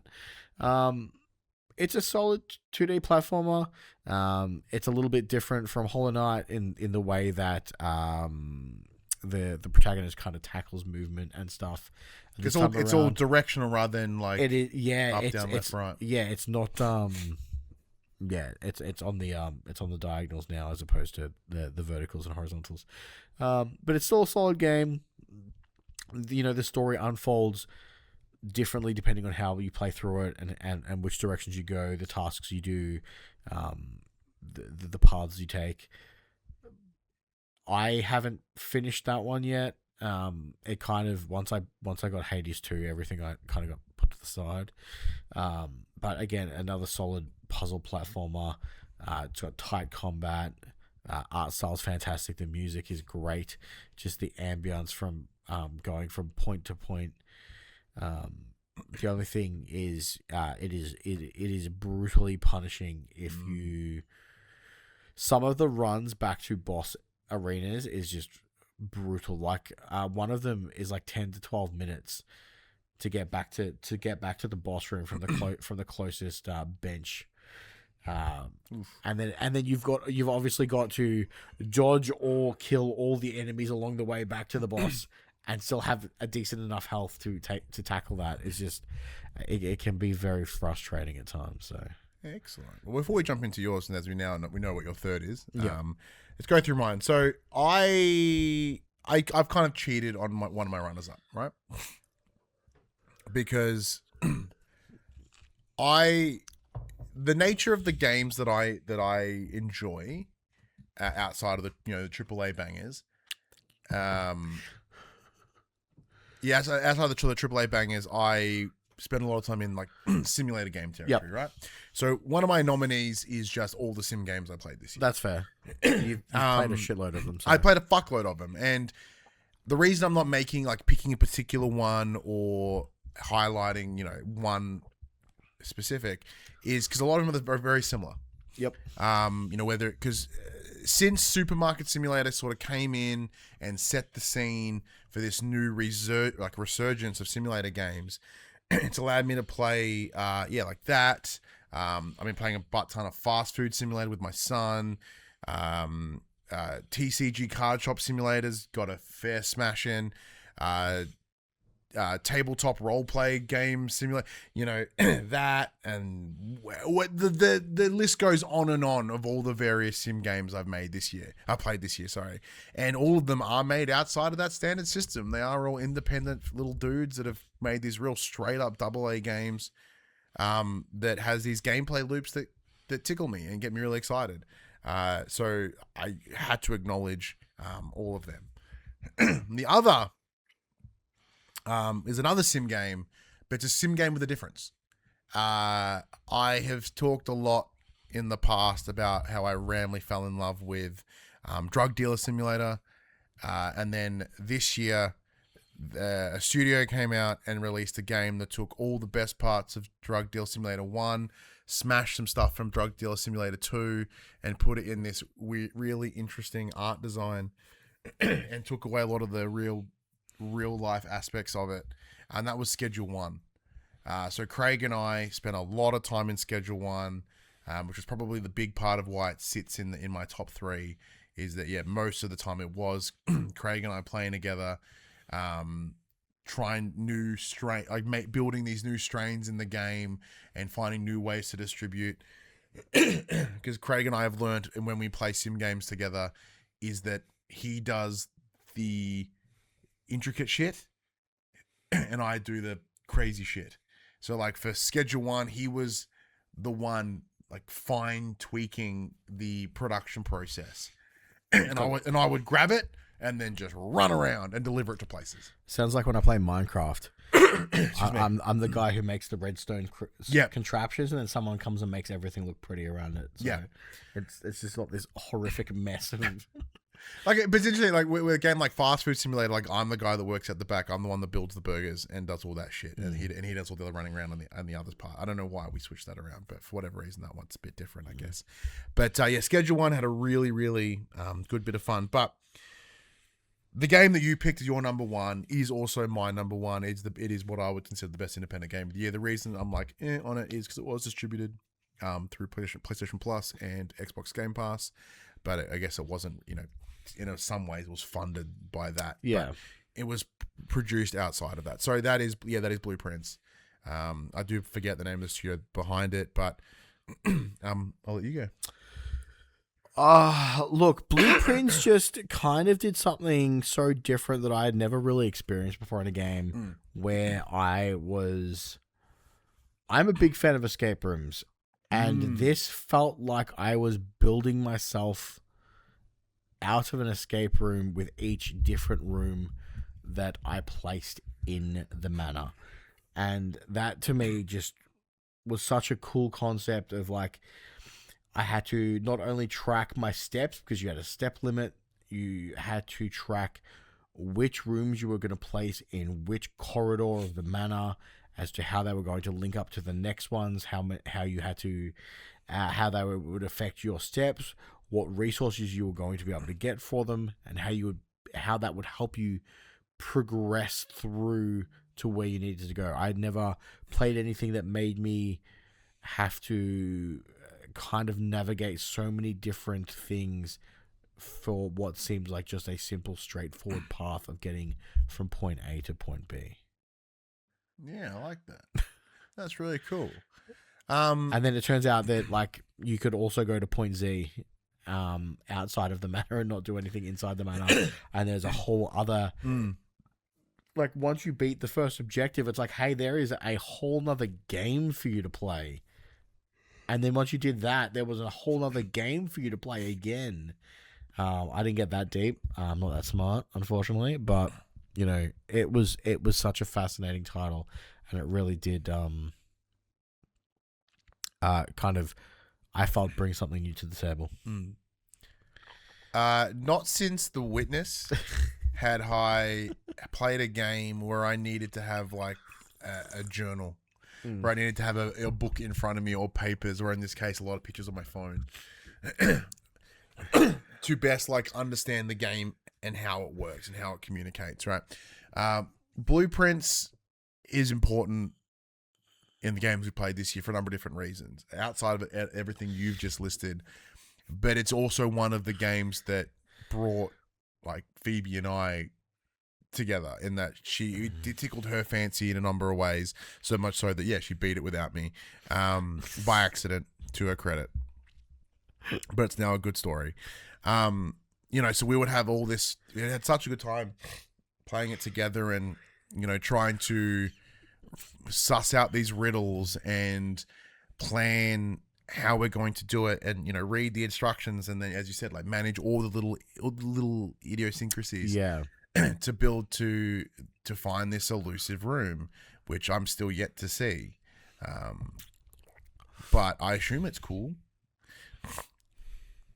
Like the games we'll pick that appear in our Game of the Year category, although the game is brilliant, where it sits additionally is the personal experience that I had with it. Yep. Or even as simple as because Craig was playing it at the same time, and then when he would come around for our WWE games, he'd be like, "Oh my god, have you seen this? Or have you thought about this? Or I've just discovered this," and then it would help. The beauty of having a small bit of information that completely breaks your understanding of the game, and going, "Oh shit, I didn't fucking think of that," and then you're like, whether it be, excuse me, example one, once you find the pump room and how that kind of alters like 6 other different locations, and then how to redistribute that, and then when you go and find this chess room, and then you realize there's a bunch of chess pieces in all these rooms, so then having to put them in the right places, and it's awesome. awesome. And so it had all these like, it tickled this appreciation that I've got for roguelike games over the last couple of years, but it took away a lot of the things that frustrate me with roguelikes, in that there are things that you can do and create that are transferable into your following runs. Like, because it's not a combat-based game. Yeah, you never feel cheated when you run out of steps because it's your own fault Correct. for lack of planning. It's not, oh, I got bullshitted by some enemy that I feel I dodged but didn't. It was like, I just mismanaged my steps. Yeah, and I think that's probably another big reason why I enjoy it is I'm not dumb enough to say that, oh, why is there not like, you know, non-violent games? Because violence is a really easily transferable skill. Like, you know, within video games, right? It's simple. It's an easy way to pit you against the computer and have a win, right? It's standard, it's tropey for a reason.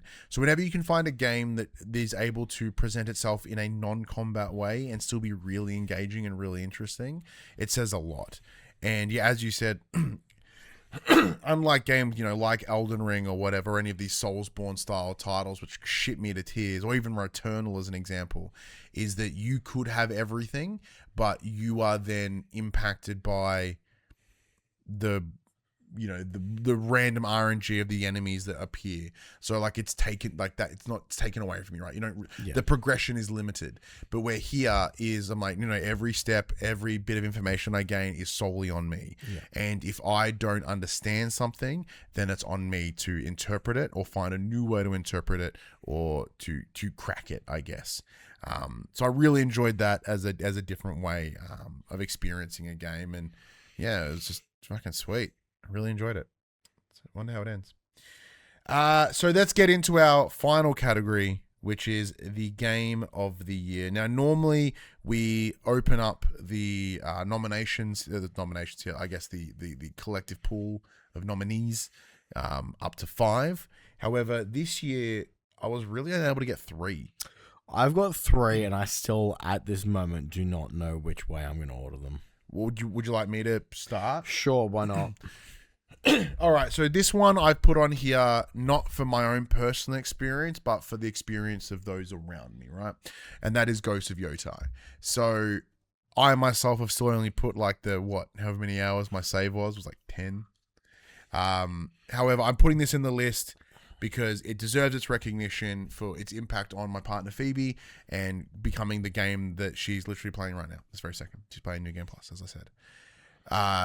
It was built in such a way that it was welcoming to people that have never played a game like this before, or games in general like this before.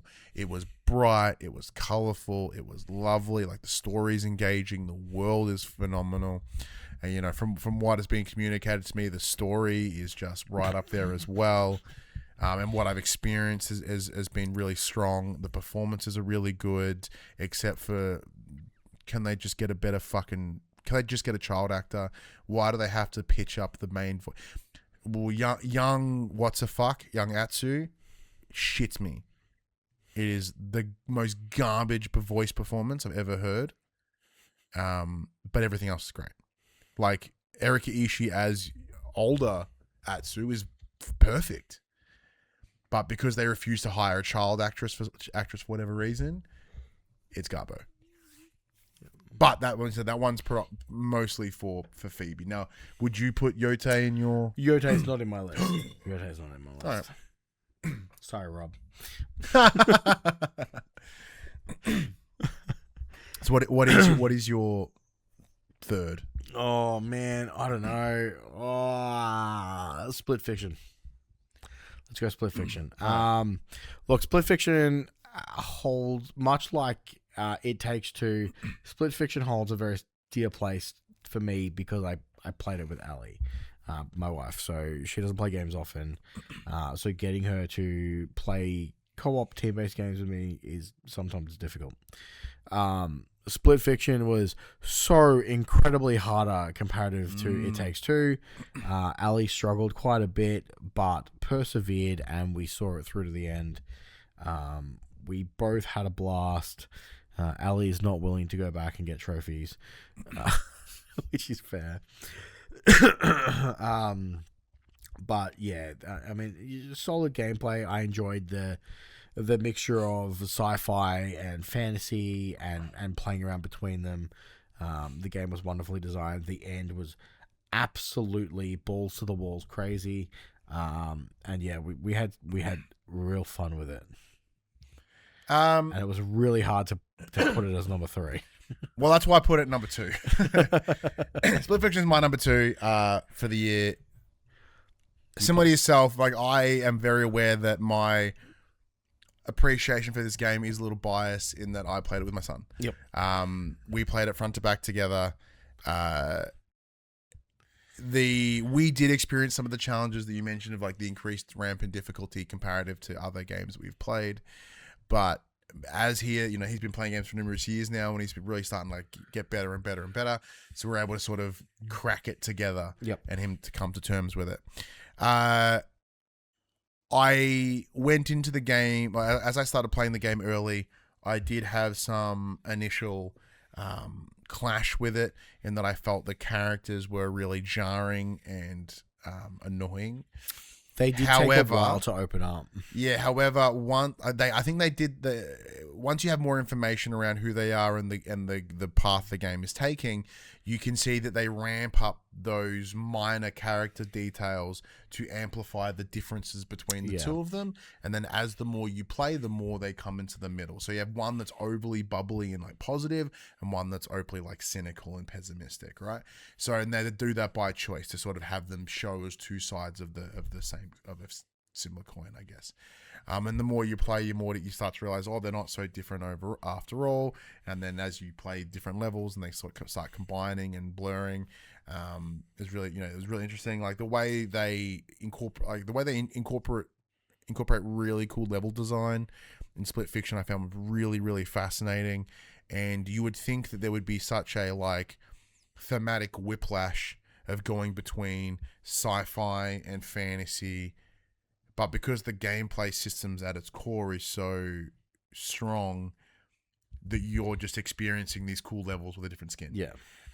Even down to the end of the game where you are blending both those worlds rapidly, very interchangeably, almost at the same time, and you are making your way through both of them.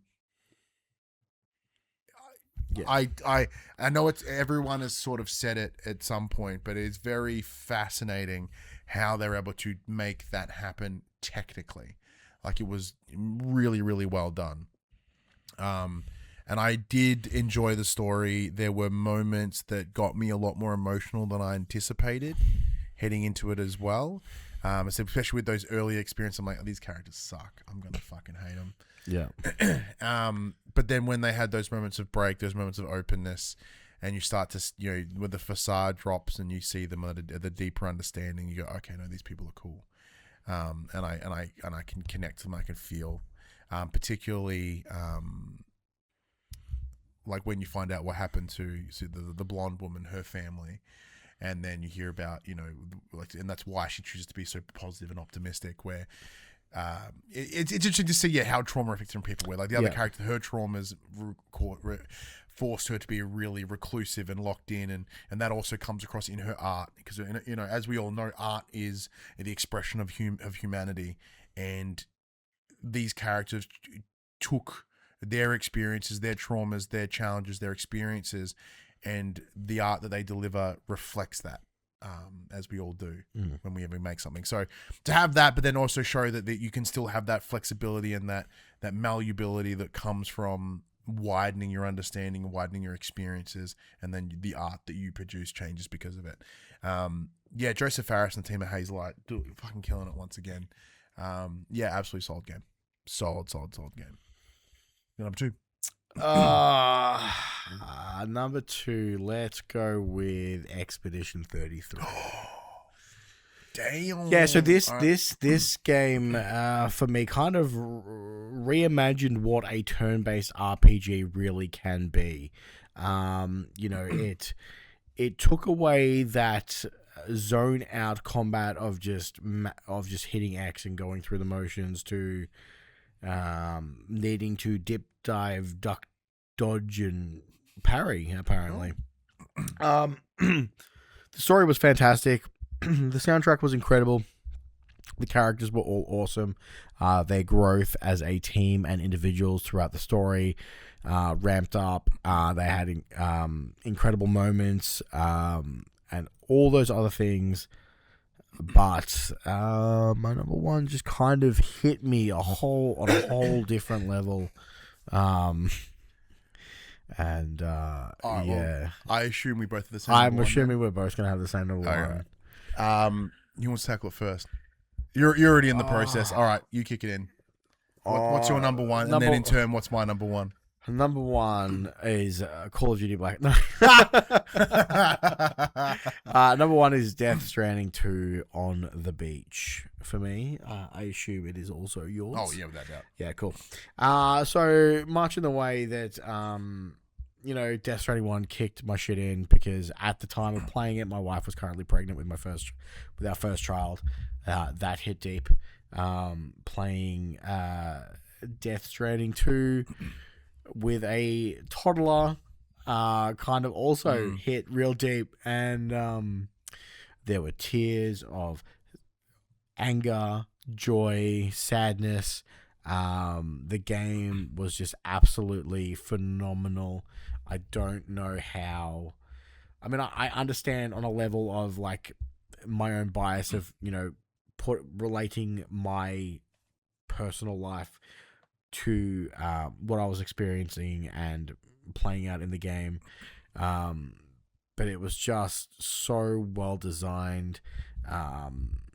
Australia looked good. Somehow he made that happen.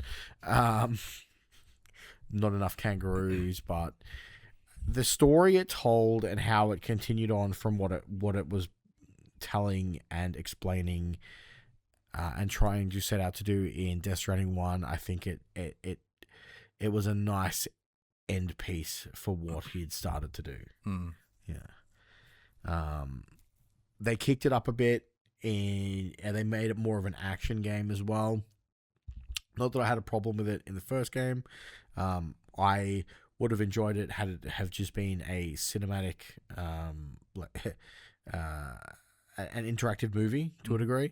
But the things that Kojima and his team decided to add to Death Stranding 2, I think, really added immersiveness to what it needed, I guess. Yeah. I will tackle it from the game, and then I'll get into my parts of it. Death Stranding 2 on the beach is, in a lot of ways, like the perfect way to handle a sequel. You build a world, you build an understanding of what those worlds are, what the rules are, who these characters are, and why you should give a shit, and then takes it on its next step. In a lot of ways, it doesn't. What's the word? Break the wheel. What's the expression? It doesn't reinvent the wheel. Reinvent the wheel. Thank you. It doesn't reinvent the wheel. It's like if you liked Death Stranding 1, sweet, you're gonna like 2. If you didn't, well, too bad. It's more of the first. But it takes a lot of those learnings, very similar, as you mentioned, like become more actiony, which we did see in the Death Stranding director's cut, which was that re-release of PS5. A lot of the action-based stuff that you see in that in here, like combat in and of itself is so much better. Where previously you'd want to avoid combat, here if you choose to engage in it or you are forced into it, you don't feel that you're at a disadvantage. You feel like, okay, cool, I am prepared to do this.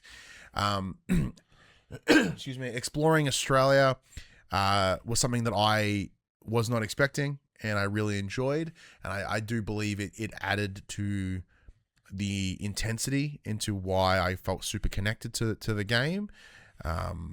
Because although it was a much smaller version of Australia and it didn't really look like Australia as we know it, there was still enough. No, the snow was in the wrong area, but yeah, we don't have a giant mountain in the middle of the Australia. That should be desert or savannah, I guess. But like the colors were right, like there's a very particular orangey brown that exists within like Australian outback or that, like a real Australiana feel. And having someone like George Miller in there as well with his Australian accent, like he's real old 80s Australian style accent was cool.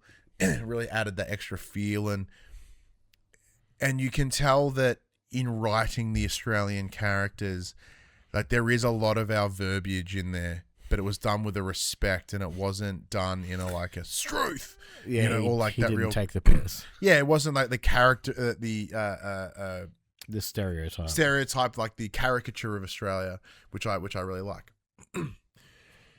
Excuse me, but what very similar to all the games that I discussed that comes through strongly in many of my years is outside of just the game being great. It's also its personal impact on me, and similar to yourself, I'm a dad, and so Death Stranding 1 hit very differently at the time because I had my son, and it was different. Coming into Death Stranding 2, as I've shared on here on the show before, like my life had taken quite a number of turns in that time. And one of those things was Phoebe and I trying to become parents. Like I'm already a parent with my son, but we're now in the process of trying to do that together, which is lovely. And a big part of what the game talks about, particularly in the first one as well, is the idea of around like grief and loss, particularly with children, with the use of the BBs and building that connection with something other than yourself that is this small sort of human. And when you play Death Stranding 1, you as Sam and Lou, it's really cool. Like you get to build this bond as they're there to help you, guide you through the world as you rebuild America. And then you come to Australia, you're in Mexico originally, and you've built this new life with Lou, and shit goes down, and you need to go adventure again. Except the difference is this time Lou is with you, but also not. So you need to readjust to how you experience the world, which is something that both Phoebe and I have had to do. In the time that we've been together, as I mentioned, the time we've tried to have children, we've experienced 3 miscarriages together. So the idea around grief, particularly child or an infant loss, is very real to us.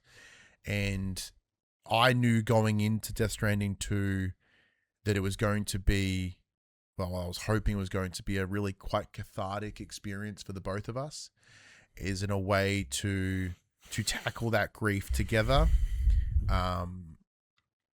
and sort of find a new way to articulate some of the pains that we're feeling, and the disruptions to our lives from these events. And going through Death Stranding 2 as Sam, who for the entire first game, he's built to be this big loner, right? He's spending time by himself. He doesn't need people. He doesn't like people. People have mistreated him. He doesn't have a family. He then builds family with Lou, which was taken away from him abruptly. However, you then get to experience family in a different way, and it's the family we get to build as they gallivant around Australia on the Magellan. You have George Miller's character. What was his name again? So the captain, that was Tarman. Tarman, thank you. You had Tarman, and then of course you had like the introductions of Rainy and Tomorrow and Fragile from the previous game, and you sort of experience this built family. And then you realize that what's more important. Like, it is important that we have these things, but you can't. Like, humans are social creatures. We are built to be in communities and in tribes, and in collectives. And watching Sam change throughout that game and heal in a very unconventional way is really powerful, because I am someone who heals very unconventionally as well. For me, I talk about my times with like God of War and whatnot, and how these are ways that I heal. They are unconventional, but they They provide a way for me to articulate what is happening in my head and what I'm feeling in a way that I would never have been able to get together. So being able to not just play but platinum that game alongside Phoebe. We now have the lovely controller to commemorate that with us in the same way that she has the Ghost of Yotei controller to commemorate this straight journey we went on together. There was never a doubt in my mind while playing Death Stranding 2 that it was not going to be the game of the year for me, and I think it will live in my list of games that I hold so dearly close to me, like God of War Ragnarok, as a game that helped me, it allowed me to process things differently and experience it. And not that I'm someone who's unafraid to cry, not by any means. As I talked earlier about crying at fucking John Cena's final match. But yeah, be able to experience like that. I don't know how to. I think I've run out of descriptors, but Kojima has such a beautiful way of sharing what makes us human, while also building it in a world that is so fucking supernatural and bizarre that it kind of makes it almost highlights the humanity over the bizarre. Yeah. If that's a weird way to explain it. But yeah, all of that and I don't know. It's so fucking good. It's so fucking good. It's the connections we make along the way. Exactly.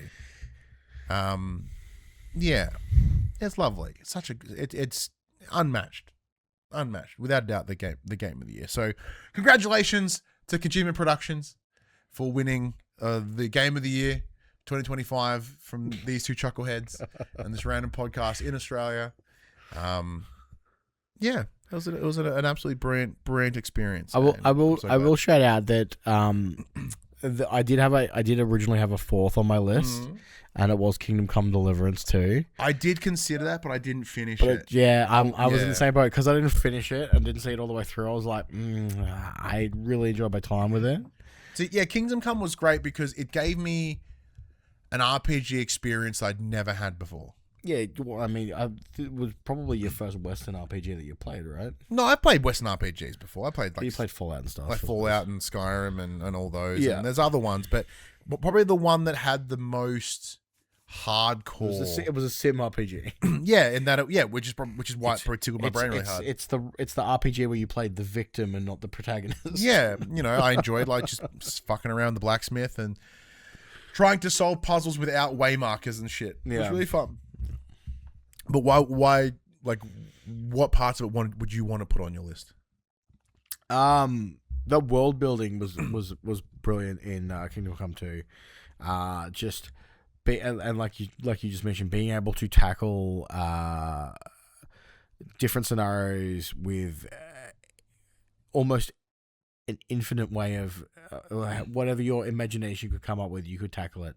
It brings to mind a very early part of the game where you are locked up in a prison. It's like, get out. It doesn't tell you how to get out. It's just get out. So, one of the options is, you can go to the carpenter and be like, I will help you build the nooses, like the noose, the hanging rack for the noose. Yeah, the gallows. The gallows, thank you. And then you just sabotage it, and they're like, yeah. Or you can go and like, I hear the guy that runs this castle's really sick. I could help him. Yeah, he can't shit good, so you give him some shit medicine. Is that all he was? He's constipated the whole time. I thought he was like dying of like the plague or something. I didn't know how to poo. Like you could just lockpick if you were good enough. You just lockpick your way out. There was so many different ways. Or just charm your way out if you've built that part of your character. Yeah, no. Kingdom Come Deliverance is fantastic too. Yeah. But there you go. Awesome. Well, be sure to let us know like what your game of the year was, or if you want to play with the categories as well. We'd love to hear your thoughts. I didn't actually make a list this year. Like normally I'm really good and I'll have like a list on my phone of notes of like the games I've played and like whether I finished them and whether I platinum this. I stopped doing that in June. Yeah, I pretty quickly did it. I quickly gave up on that, which is a shame. But look, knowing that it is now 10 o'clock on a whatever day it is. What day is it? On a work day. On a work day. There's not much news. Let's just what we're going to do, let's go over the Game Awards. Now, we're not like we are not going to go through every game. Normally we would. Claire Obscure won them all. But so yeah, that. So instead we're just going to go through some of the awards and we'll go through the announcements that are interesting to us. So if we don't cover it, I'm sorry. We know it's there, but there are way better podcasts that will go through it one by one. An example, Sacred Symbols this week went for 6 hours 22 minutes. So if you want to deep dive into the Game Awards, God, could you imagine if we released a fucking 6-hour long podcast? I'd love to do it. I'd love to do it one day, but we built this. I don't think I have the attention span to do a 6-hour podcast. I reckon I could push 3. Yeah, I could. Well, I mean, not tonight. That's just like a regular Tuesday for us. Yeah, it's true. Well, we're almost at 2 hours now. But all right, let's jump into the Game Awards. So going into this, you were like, I'm really hyped. I'm really quite excited. I think this may be a banger Game Awards. Yeah. Do you still feel that now afterwards? Yes. I think it's been the best one in quite some time. Like, this is purely on announcements and whatnot, not necessarily winners of the awards. It's funny, like, the last couple of years we've had, obviously, like, the back end game has been banger. Like, we got Neightreign last year. We got Elden Ring a couple of years before that. We got, I'm trying to think of some of the other ones, in more recent hit. But they've always been like, Red Dead came out in October, and then the awards were like November. Yeah. They've all been really big hitters, and Excuse me. And you know, this whole marketing stunt of the fucking monolith in the desert, and I feel like this award show had more buzz than it has ever had before. So I was pretty hyped for it, and you know, it definitely wasn't like a, you know, we discussed in our group chat, I'm like, could this be the next, you know, E3 of 2016? It wasn't, no. But it was pretty bloody good. Now, I will preface this with a lot more of the games that were shown are probably more me games than you games. Without doubt. So, you know, I'm going to be eating good. So I'll look at it from a complete experience. Do I think that this is one of the best Game Awards that I've watched in totality? Yes.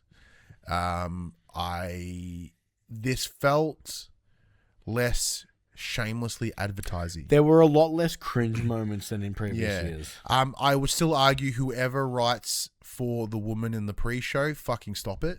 Yeah. Because they suck. Like, she's a great presenter for what she's given, but the jokes, like, they are shit.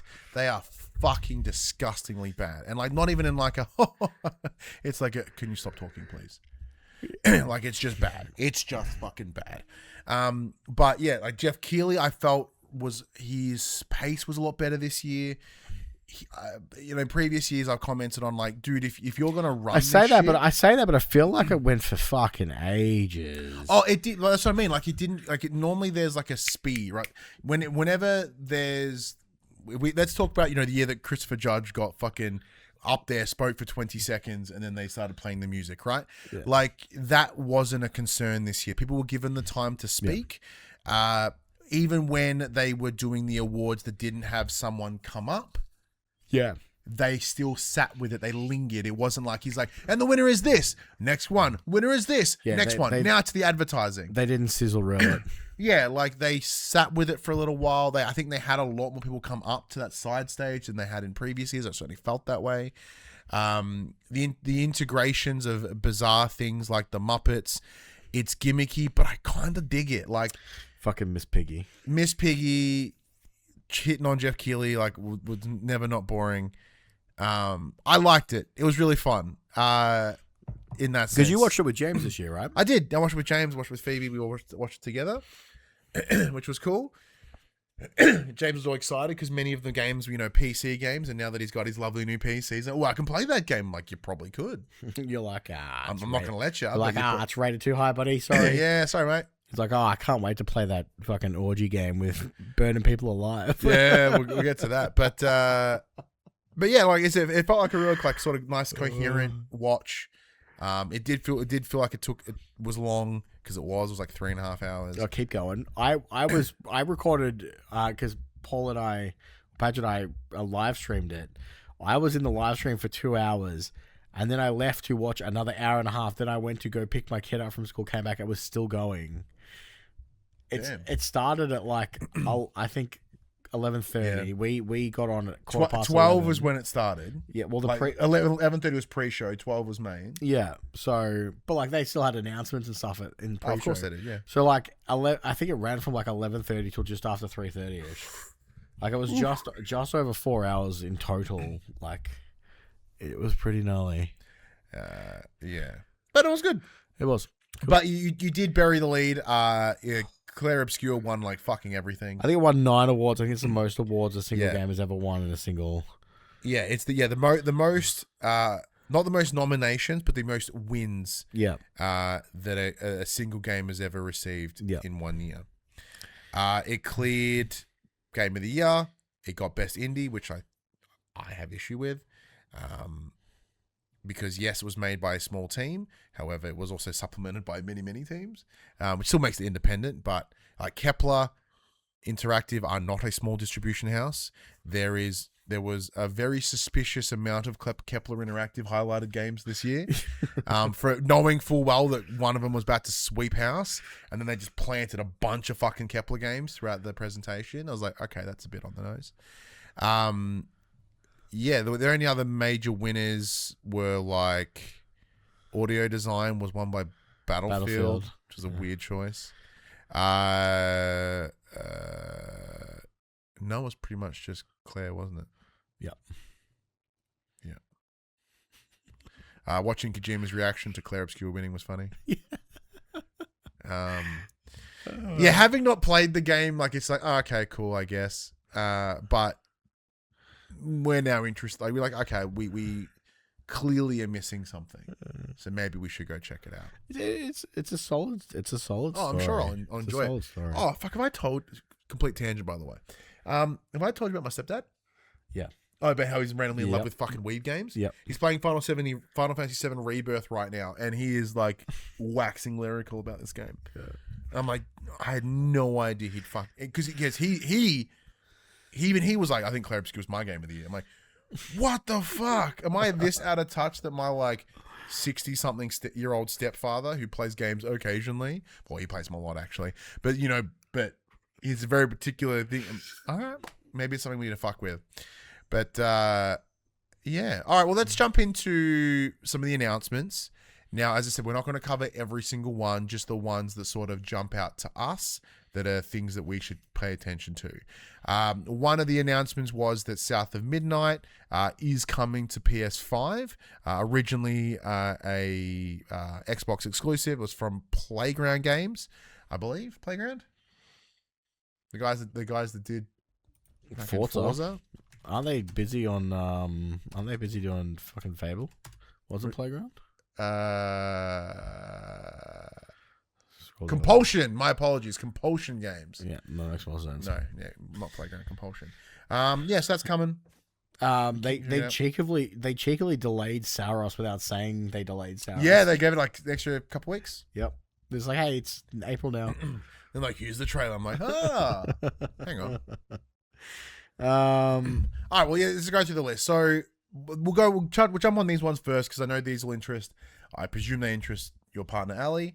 That is the announcements of the 2 Tomb Raider games. So we have Tomb Raider, which is unannounced. It doesn't have a name at the moment. It's just Tomb Raider. Which is the second title, which is like the second game in the series. It's not the... Yeah. Yeah, so this is not... so it's kind of a continuation of like the 3 that we've had, but also not really. Where they've also announced what is Tomb Raider Legacy of Atlantis, which is ostensibly...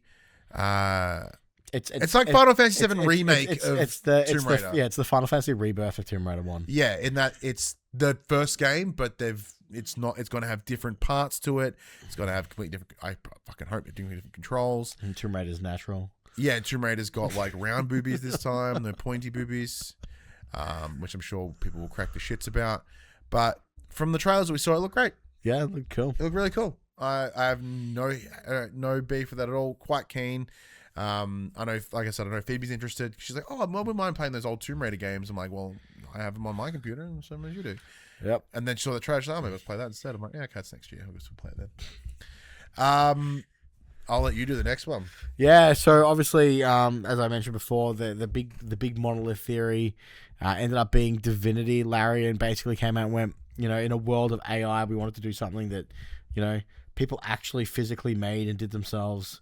So we dropped a big fucking statue in the middle of a desert, and then they showed what my wife described as the most horrendous thing she's ever fucking seen in her life. I thought it was awesome. Of a trailer. Yeah, so in that it sets up this sort of world and there's big, like hay effigy, think like Burning Man. I mean, it starts off as this like happy-go-lucky medieval festival. Yeah, like a it's a Renaissance fair, like a Renaissance fair, and there's big ass effigies that these people are clearly either like what looks to be celebrating, and then it keeps cutting back to a dude that's being fucking tortured. He's been like he's chained. Yeah, he's got big gashes down. He's got like this star, almost looks like one of the covers of like Bring Me the Horizons albums, or like even the Slipknot 9 pointed star. Like it's just ingrained, it's on his chest. It's this.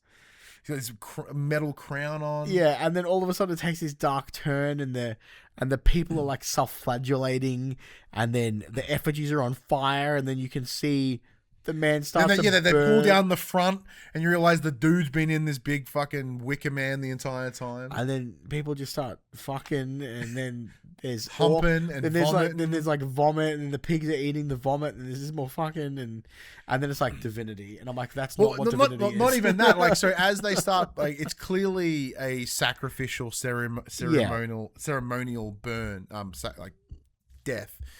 So as they're burning these giant effigies, like I know my kids totally watched it.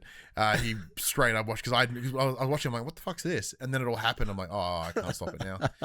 So as he's burning alive, like he starts pustules, like this huge, big like bulbous growth start happening, and they proceed to like swell and then pop, and then like this plague just blows out of him. I'm like, I don't know what the fuck just happened, but it like from a tone piece that sets the scene, the iconography of what you're about to experience. I'm like, oh, okay. But like in that same point, I was like, knowing that this is going to be some sort of CRPG, presumably, that you've got to like do all these minor missions. I'm like, that seems like a bit of a massive world scale catastrophe. And then Larian come out and goes, this is the biggest game we've ever made, and these motherfuckers built Baldur's Gate 3 a couple of years ago, and you're like, oh god. Man, yeah, like, yeah, knowing all the little fucking side shit that you get distracted by in Baldur's Gate, and then you go, oh, hang on, I probably should pay attention to the guy spewing fucking shit into this guy over there. It makes like I think we may have, in our speculations in our group chat, I think one of us did throw out Divinity. I think we did mention Divinity Original Sin specifically. Yeah. So we were kind of on the money, but like I was after a lot of wrong guesses. It makes sense that they would do, like, once we realized it was Larian, it was like, well, why is it not Baldur's Gate? I'm like, well, because Baldur's Gate's not their IP. Yeah, they're not working with Wizard. Yeah, these guys get to take all the money that they took from Baldur's Gate, all the learning, everything that they've got, throw it into this with their, like, there is no licensing. It is purely their own stuff. Have you played the original Divinities, not the original Sins, but the original Divinities? I have played a couple of them. They are very old and dated these days. But they're... So is this kind of like how Bungie's bringing back Marathon almost? Maybe. And then there's something, because they're kind of like, well, it's an old IP we had, we're bringing it back, we're going to take everything we learn and know it. Yeah. Okay. So is that probably up there as one of your biggies, eh? Yeah. I was really hoping they were going to be like, early access 2026, and that they do the Baldur's Gate thing where we get to kind of play along as they're making it. So hopefully we're not waiting too long to hear more from Larian. But yeah, that's definitely one of my my big ones for this award show. Yeah, look, I enjoyed that reveal, but there was one game specifically that made me go, hang on a minute. Is this? No. Get the fuck out. And that was Star Wars Galactic Racer. So Like, I am a unabashed fan of Star Wars Racer. I platinumed it 2 years ago when it came back to PS4. I know. And I was watching this trailer and I'm like, is that a pod racer? Oh my god, that's a fucking pod. Oh my god, that's a fucking pod racer. And then they started showing different ships and different locations. I'm like, okay, have they made a different racing game? it's what's that game where you could just change what racing vehicle you're using at the time? Oh, was Is it it the Crew? Yeah, the Crew where you could be like a plane or a boat or whatever. yeah, or Lego 2K Drive or whatever. Fucking Star Wars Crew. Not bad. And then it ended with Sebulba at the end, but looking all old and busted. I was like, oh shit. Yeah, that got me real good. Yeah, the other Star Wars one popped me a little bit more. Well, look, that one seems more real than this one. And I think if you look into it, that one is also more real than this one. Look, I just want to point out that the only thing that I wanted to see from Star Wars was fucking Knights of the Old Republic, and that didn't show up. No, you got Fate of the Old Republic, which is this spiritual successor to it. It has the return of Casey Hudson, the director of Mass Effect. So we're not going to see this game for 5 years minimum. So this game is in early development. Creation. What did Schreier say? 2030 or PlayStation 7? Yep. It's like, motherfucker, huh? Yeah, so this is one of those ones where they showed that it existed, and that was they Elder Scrolls 6. Oh, but even then, actually no, it's about the exact same. You fucking they Elder Scrolls 6. Yeah. But sure, cool. Because having tried to go back and play Knights of the Old Republic semi recently, it really kind of aged bad. So a remake, the original remake remaster that we were going to get through. Who was it? Aspire, I think it was. Yeah. Would have been really cool, but we didn't get that. Control Resonant looks pretty cool. Which one? Control Resonant. Yeah, so they after Larian did their sort of in-person or in the arena setup, we noticed there was a lot more integrations of people doing shit in the room. And they had a guy hanging from the roof, bunch of papers going everywhere. I'm like, what the fuck's this? And then the second they showed the blood red thing backgrounds, I was like, oh shit, it's Control. But oh yeah, all the paper, of course, Control. So this is sort of the brother.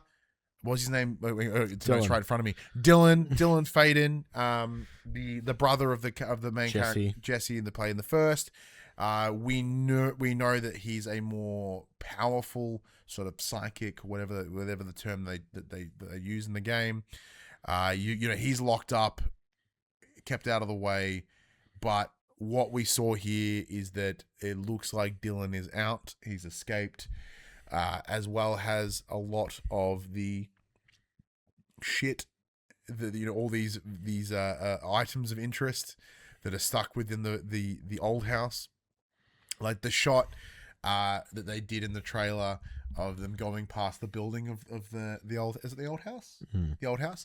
Where the front glass is all busted out, there's blood everywhere, there's bodies. The idea is that there's this supernatural department building in the middle of a city that no one can really see, or it's done in such a way that people don't even acknowledge its existence. To then have the front blown out and busted, people can't not see this. So coming off the bat, as you mentioned before, of FPC Firebreak, which sucked all kinds of dicks, and the success of Alan Wake 2 and the quality of Alan Wake 2, I've already reinstalled Control. Nice. Because I want to play it again.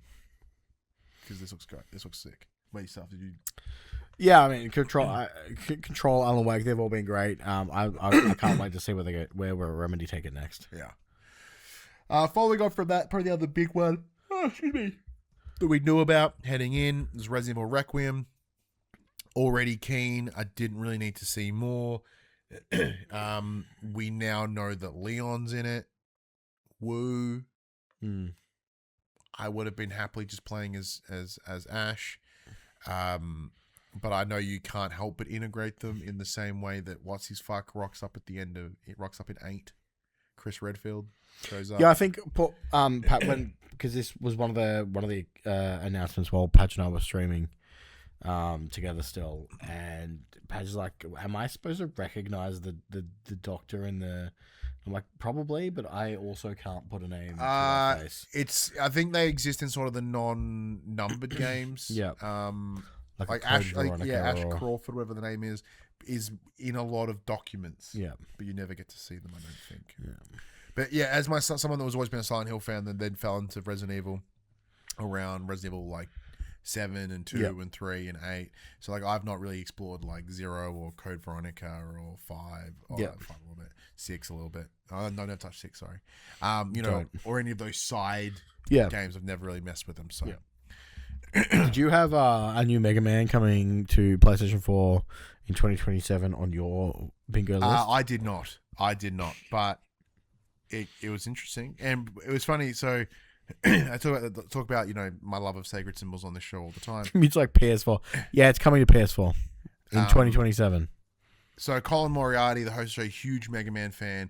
The second because I didn't watch it live, I watched that trailer announcement. I went, oh shit! So I immediately went to their live stream, like their VOD of it, and I was like, what was his response? And he was like jaw to the floor the entire time. I'm like, cool. So this may not be for me, but like there's people out there that want people there that love it, because this is, upon additional reading, this is essentially Mega Man 12. Yep.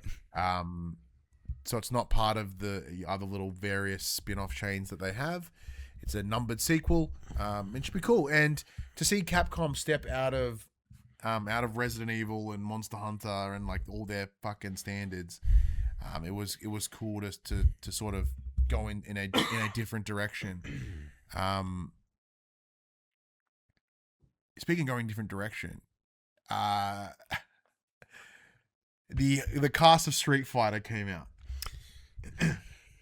Pop me, because Roman Reigns, Cody I think that Rhodes was the question that I think that was the picture that I quoted to you. There's too much fucking WWE in too much wrestling in my Game Awards. I was like, it's more than I thought there was going to be. But yeah, they had the entire cast of Street Fighter come out. They showed the first trailer, and you can see like comparatively to Mortal Kombat, which they even made fun of, which made me laugh, which is a much more seriously toned film, where Street Fighter is like, no, we are giving you Street Fighter. Like, Cody Rhodes is, what's his name? Guile, who has the dumb hair. Jason Momoa is Blanca. Which also, fun fact, I noticed when everyone came out, they're all in this line. Momoa comes out, stands like 1.5 meters behind them, and still looked like a unit of a dude. I'm like, okay, you're perfectly cast, Blanca. Like, straight up. And there's a bunch of people that we didn't even see, like Vega wasn't there. Yeah, Roman Reigns, as Mute says in the chat, is playing Akuma. That's really sick. The guy who's playing Bison, I like that actor. He played Polka Dot in like Suicide Squad. I like him a lot as an actor. I think he's brings something really interesting to roles. So I'm kind of keen to see what he does with Bison. Like, I'm not a big Street Fighter guy, but I know their characters enough to be like, every time I think of like a Street Fighter movie, it's just Van Damme. Yeah, that horrible movie. So maybe it would be cool to have them go in a different direction with that one. What else we got? Let's have a look down the list. Pragmata is probably more of a Max game. Did the trailer do anything for you? No, it was cool that they dropped a demo, but I haven't had a chance to check it out. So yeah. Let's see. Gang of Dragon caught my attention. I can't believe it's not Yakuza. Yeah, mostly because the guy looked like a Japanese Samoa Joe, and then he just showed him being awesome. I'm like, sweet. Shout out for I can't believe it's not Yakuza. I can't believe it's not Yeah, Yakuza. It's pretty sweet actually. I mean, to be fair, it's made by the Annex Yakuza director. Oh, straight up. Yeah. As Mute says in the chat. Yeah. Total War Warhammer. Yeah, sure. Why not? No, okay. So the one that I thought was going to be great and then did a real quick turn was Stupid Never Dies. Oh man, okay, so I was bopping along to the music. That was some good pop punk. That was solid pop I'm punk. like, this is hitting those like Skater Boy, Avril Lavigne things, and then all of a sudden it wasn't a song game at all, and I'm like, I've all of a sudden lost interest. Yeah, it gave me like all that sort of Catherine energy, but not in the good way. Very Lollipop Chainsaw. Yeah. And I was like, okay, cool. I like where they're going with the energy of the song, and then lyrically it sucked assholes, and then thematically it sucked assholes because the game looks like poo. It didn't do it for me at all. I know it's not mine. I knew it wouldn't have been mine, but sure. I'm assuming Lego Batman, however. Oh, fucking hells yeah. Hells yeah. Like that, last time we saw, I think it was at Summer Game Fest, I was like, this game looks sick. So they're really sort of pulling from all the versions of Batman that we've experienced. And it feels like a different kind of Lego game that we've had in a while. Yep. Obviously, the last one we really majorly fucked with was Lego Horizon. That was poos. But yeah. And one that did also weirdly catch my attention was Coven of the Chicken Foot. So this is from former Uncharted, Naughty Dog, Last of Us director Bruce Straley. This gave me a lot of Last Guardian feel. Yep. In that you are a character that is relatively unassuming, not very, strong. You're kind of a kid, but this is when you're an old woman with chicken feet. And you have this creature that you then have to communicate with to achieve the objectives. Yeah, I think I'm like, well, is this a Baba Yaga game? Because obviously Baba Yaga has the chicken-footed house. But at one point, I had to go deal with my son who was climbing out of his cot because he was supposed to be napping, but he decided that he's too good for that now. I came back halfway through what was Bradley the Badger, and I'm like, oh my god, are we getting fucking Bloodborne? But it's not Bloodborne. Dude. And then all of a sudden it was something else. I'm like, okay, I'm digging it. Maybe I'm like, is this like Weird Al Yankovic the game, and we're just parodying like a bunch of. What caught my attention with Bradley the Badger was I'm like, okay, well the font, the style, it gave me a little bit of Conker, a little bit of like ukulele, like a bit of that old school style platformer. Because this is coming from the same developing team as Chickenfoot. Oh, is it really? I think they're both Wildflower. Yeah, I think. Where is Bradley the Badger on our list? He's Wildflower. There you go. Yeah, sweet. But the difference in it is, it's very self-aware in that it knows it's a video game, and then it uses a lot of video game development tropes. Yeah. And then it then parodies a string of games like there was. Bloodborne was in there. The Last of Us was in there. And there were like two other ones, I think, that were really interesting. But yeah, that caught James's attention. He was like, "This looks cool." I'm like, "Yeah, dude, you can play this one." Speaking of weird, I'm just going to touch upon this very quickly because it was interesting. But speaking of weird, like homages to other games, there was Escape from Duckov, which was Tarkov with a duck. Yep. That's about it. That's all you need to know. I was watching. I was like, "What the fuck is this game?" I'm not going to play it, but like, all right, that looks dumb. We did see Full Loop, which was the bad robot games which we discussed last week. Yep. The game with Mike Booth and Abrams. Did they do it for you? No.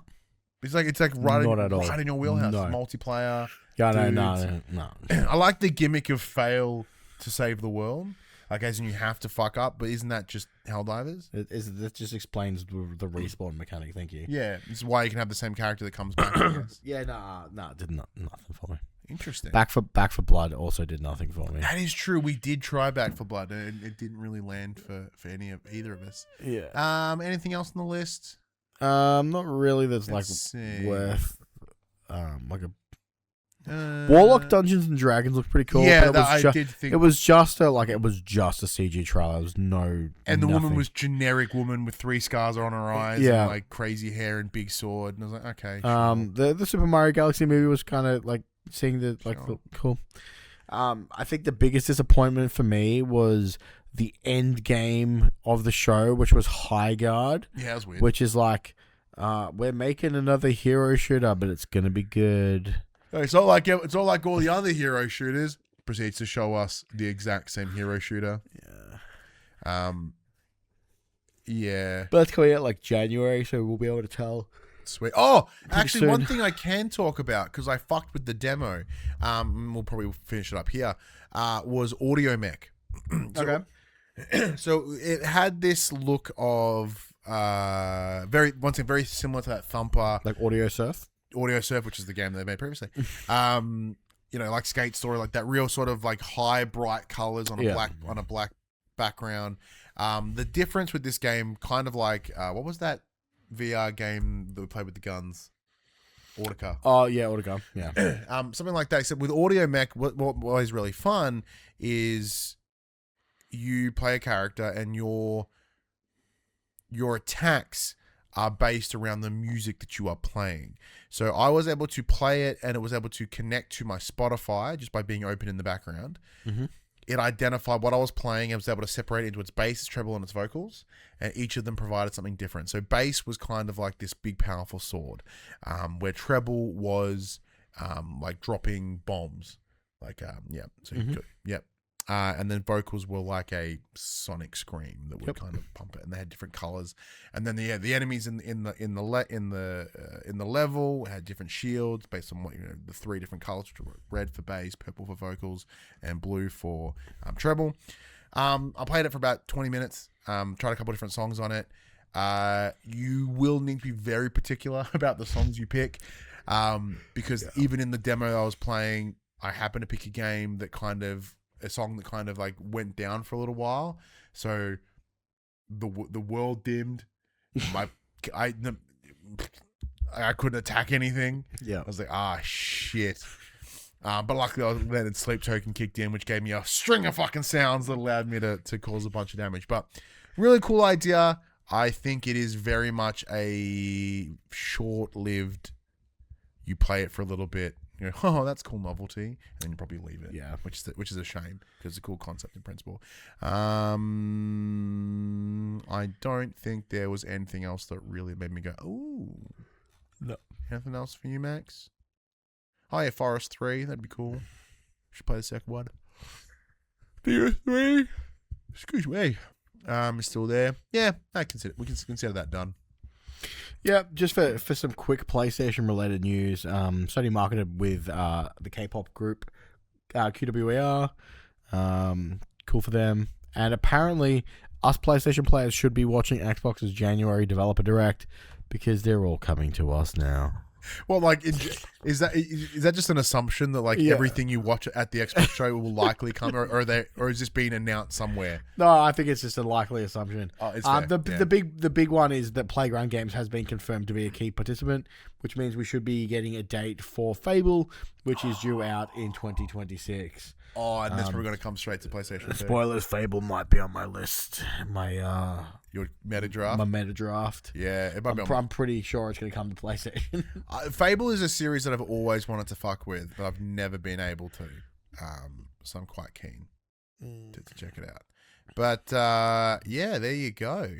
There you go with Dunskies. Dunskies. Another year. Another year. So shout out for all of those who were still with us. Yeah, like 2.5 hours later. But I mean, just in general. Yeah, sticking around for another year and all that stuff. You know, shout out to all the PR teams and all that who help us do what we do throughout the year. Yeah, absolutely. Like this year we celebrated episode 400 and. We finished the year on 420, blaze it. Because 6-7's a dumb thing, but we had 420, 69. Like we have fucking numbers are dumb to all generations. But yeah, no, we appreciate to everyone that comes in each and every week, whether it be listening on your YouTubes or mostly pods. We know it's the pods. YouTubes get fuck all.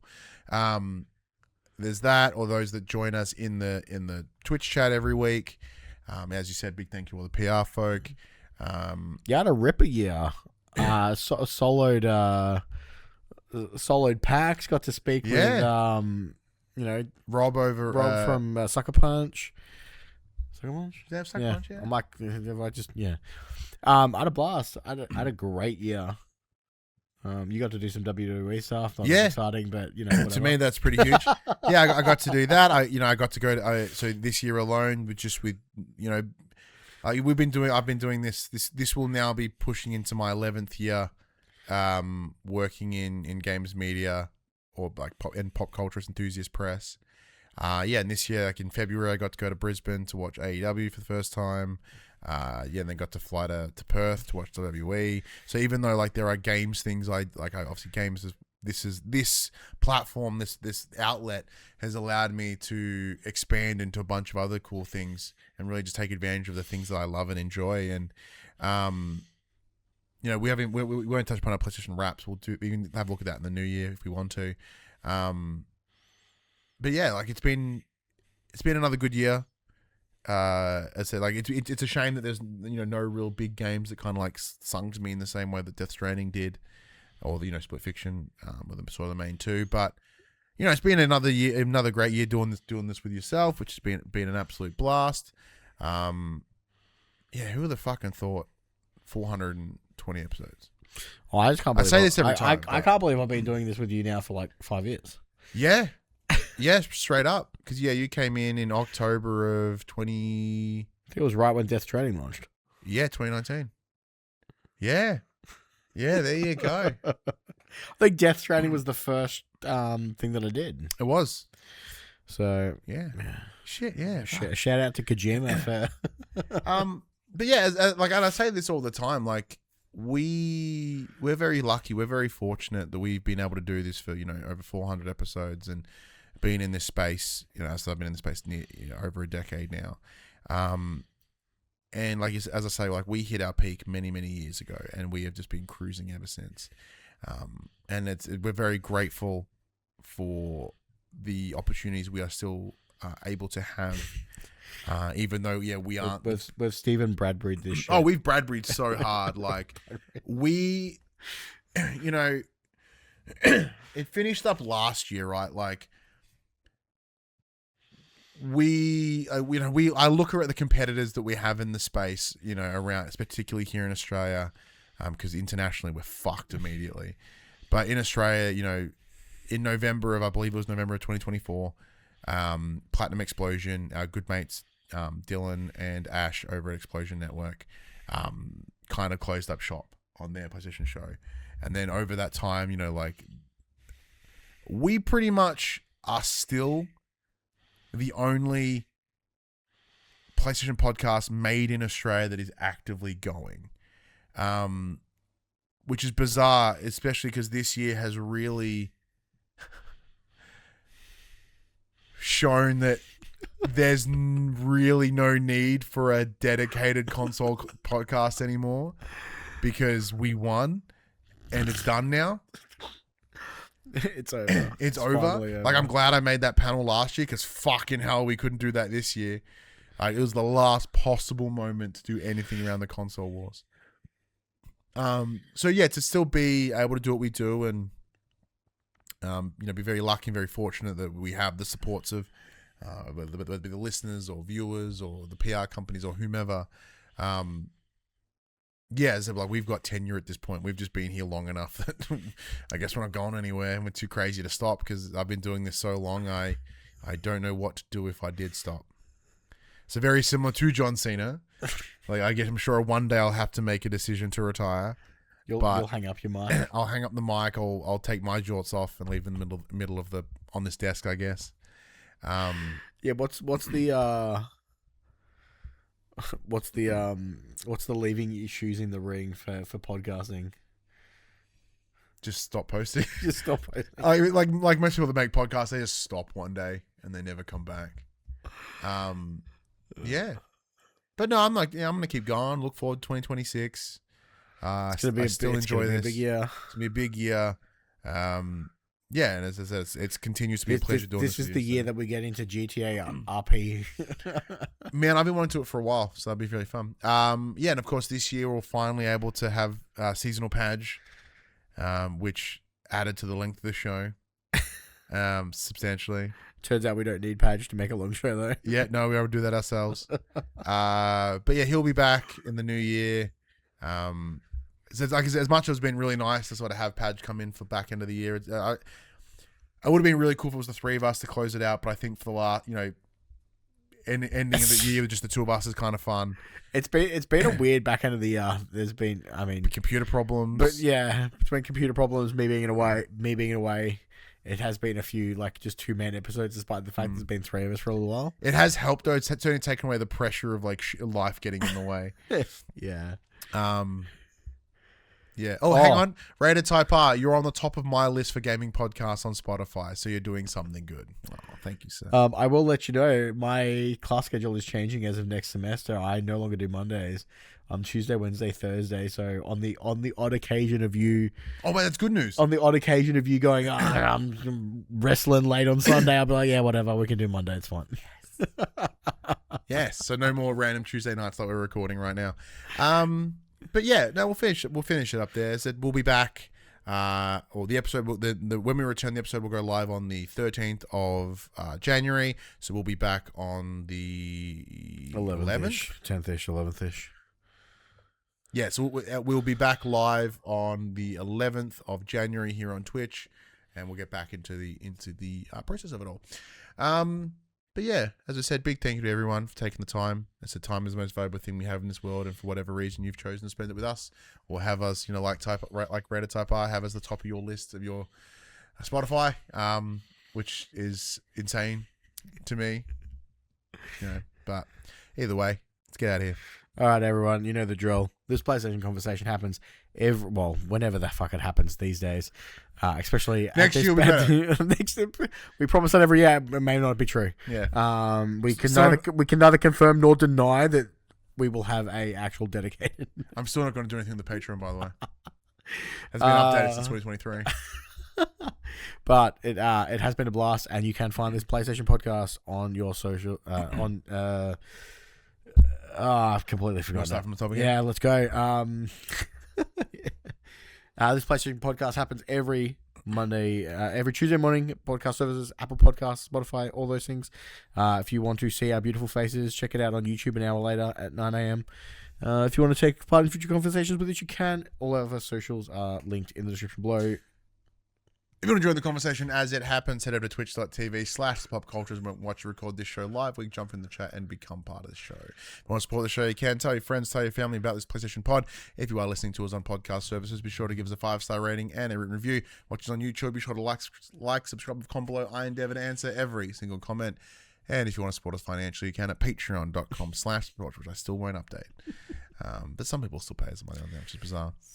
But until next year, I'm Ryan Betson. I'm Max Cooper. We wish you a Merry Christmas and a Happy New Year. And that was for the players. What are you doing for New Year's? Oh, I don't know, man. Oh, I actually don't know. I've got a few standing invites, so we'll see what happens. Probably nothing. I have children now. Oh, no. That's a good point. That ruins all the fun. Happy Merry Christmas, everyone. Getting drunk at home. Woo! See you next year.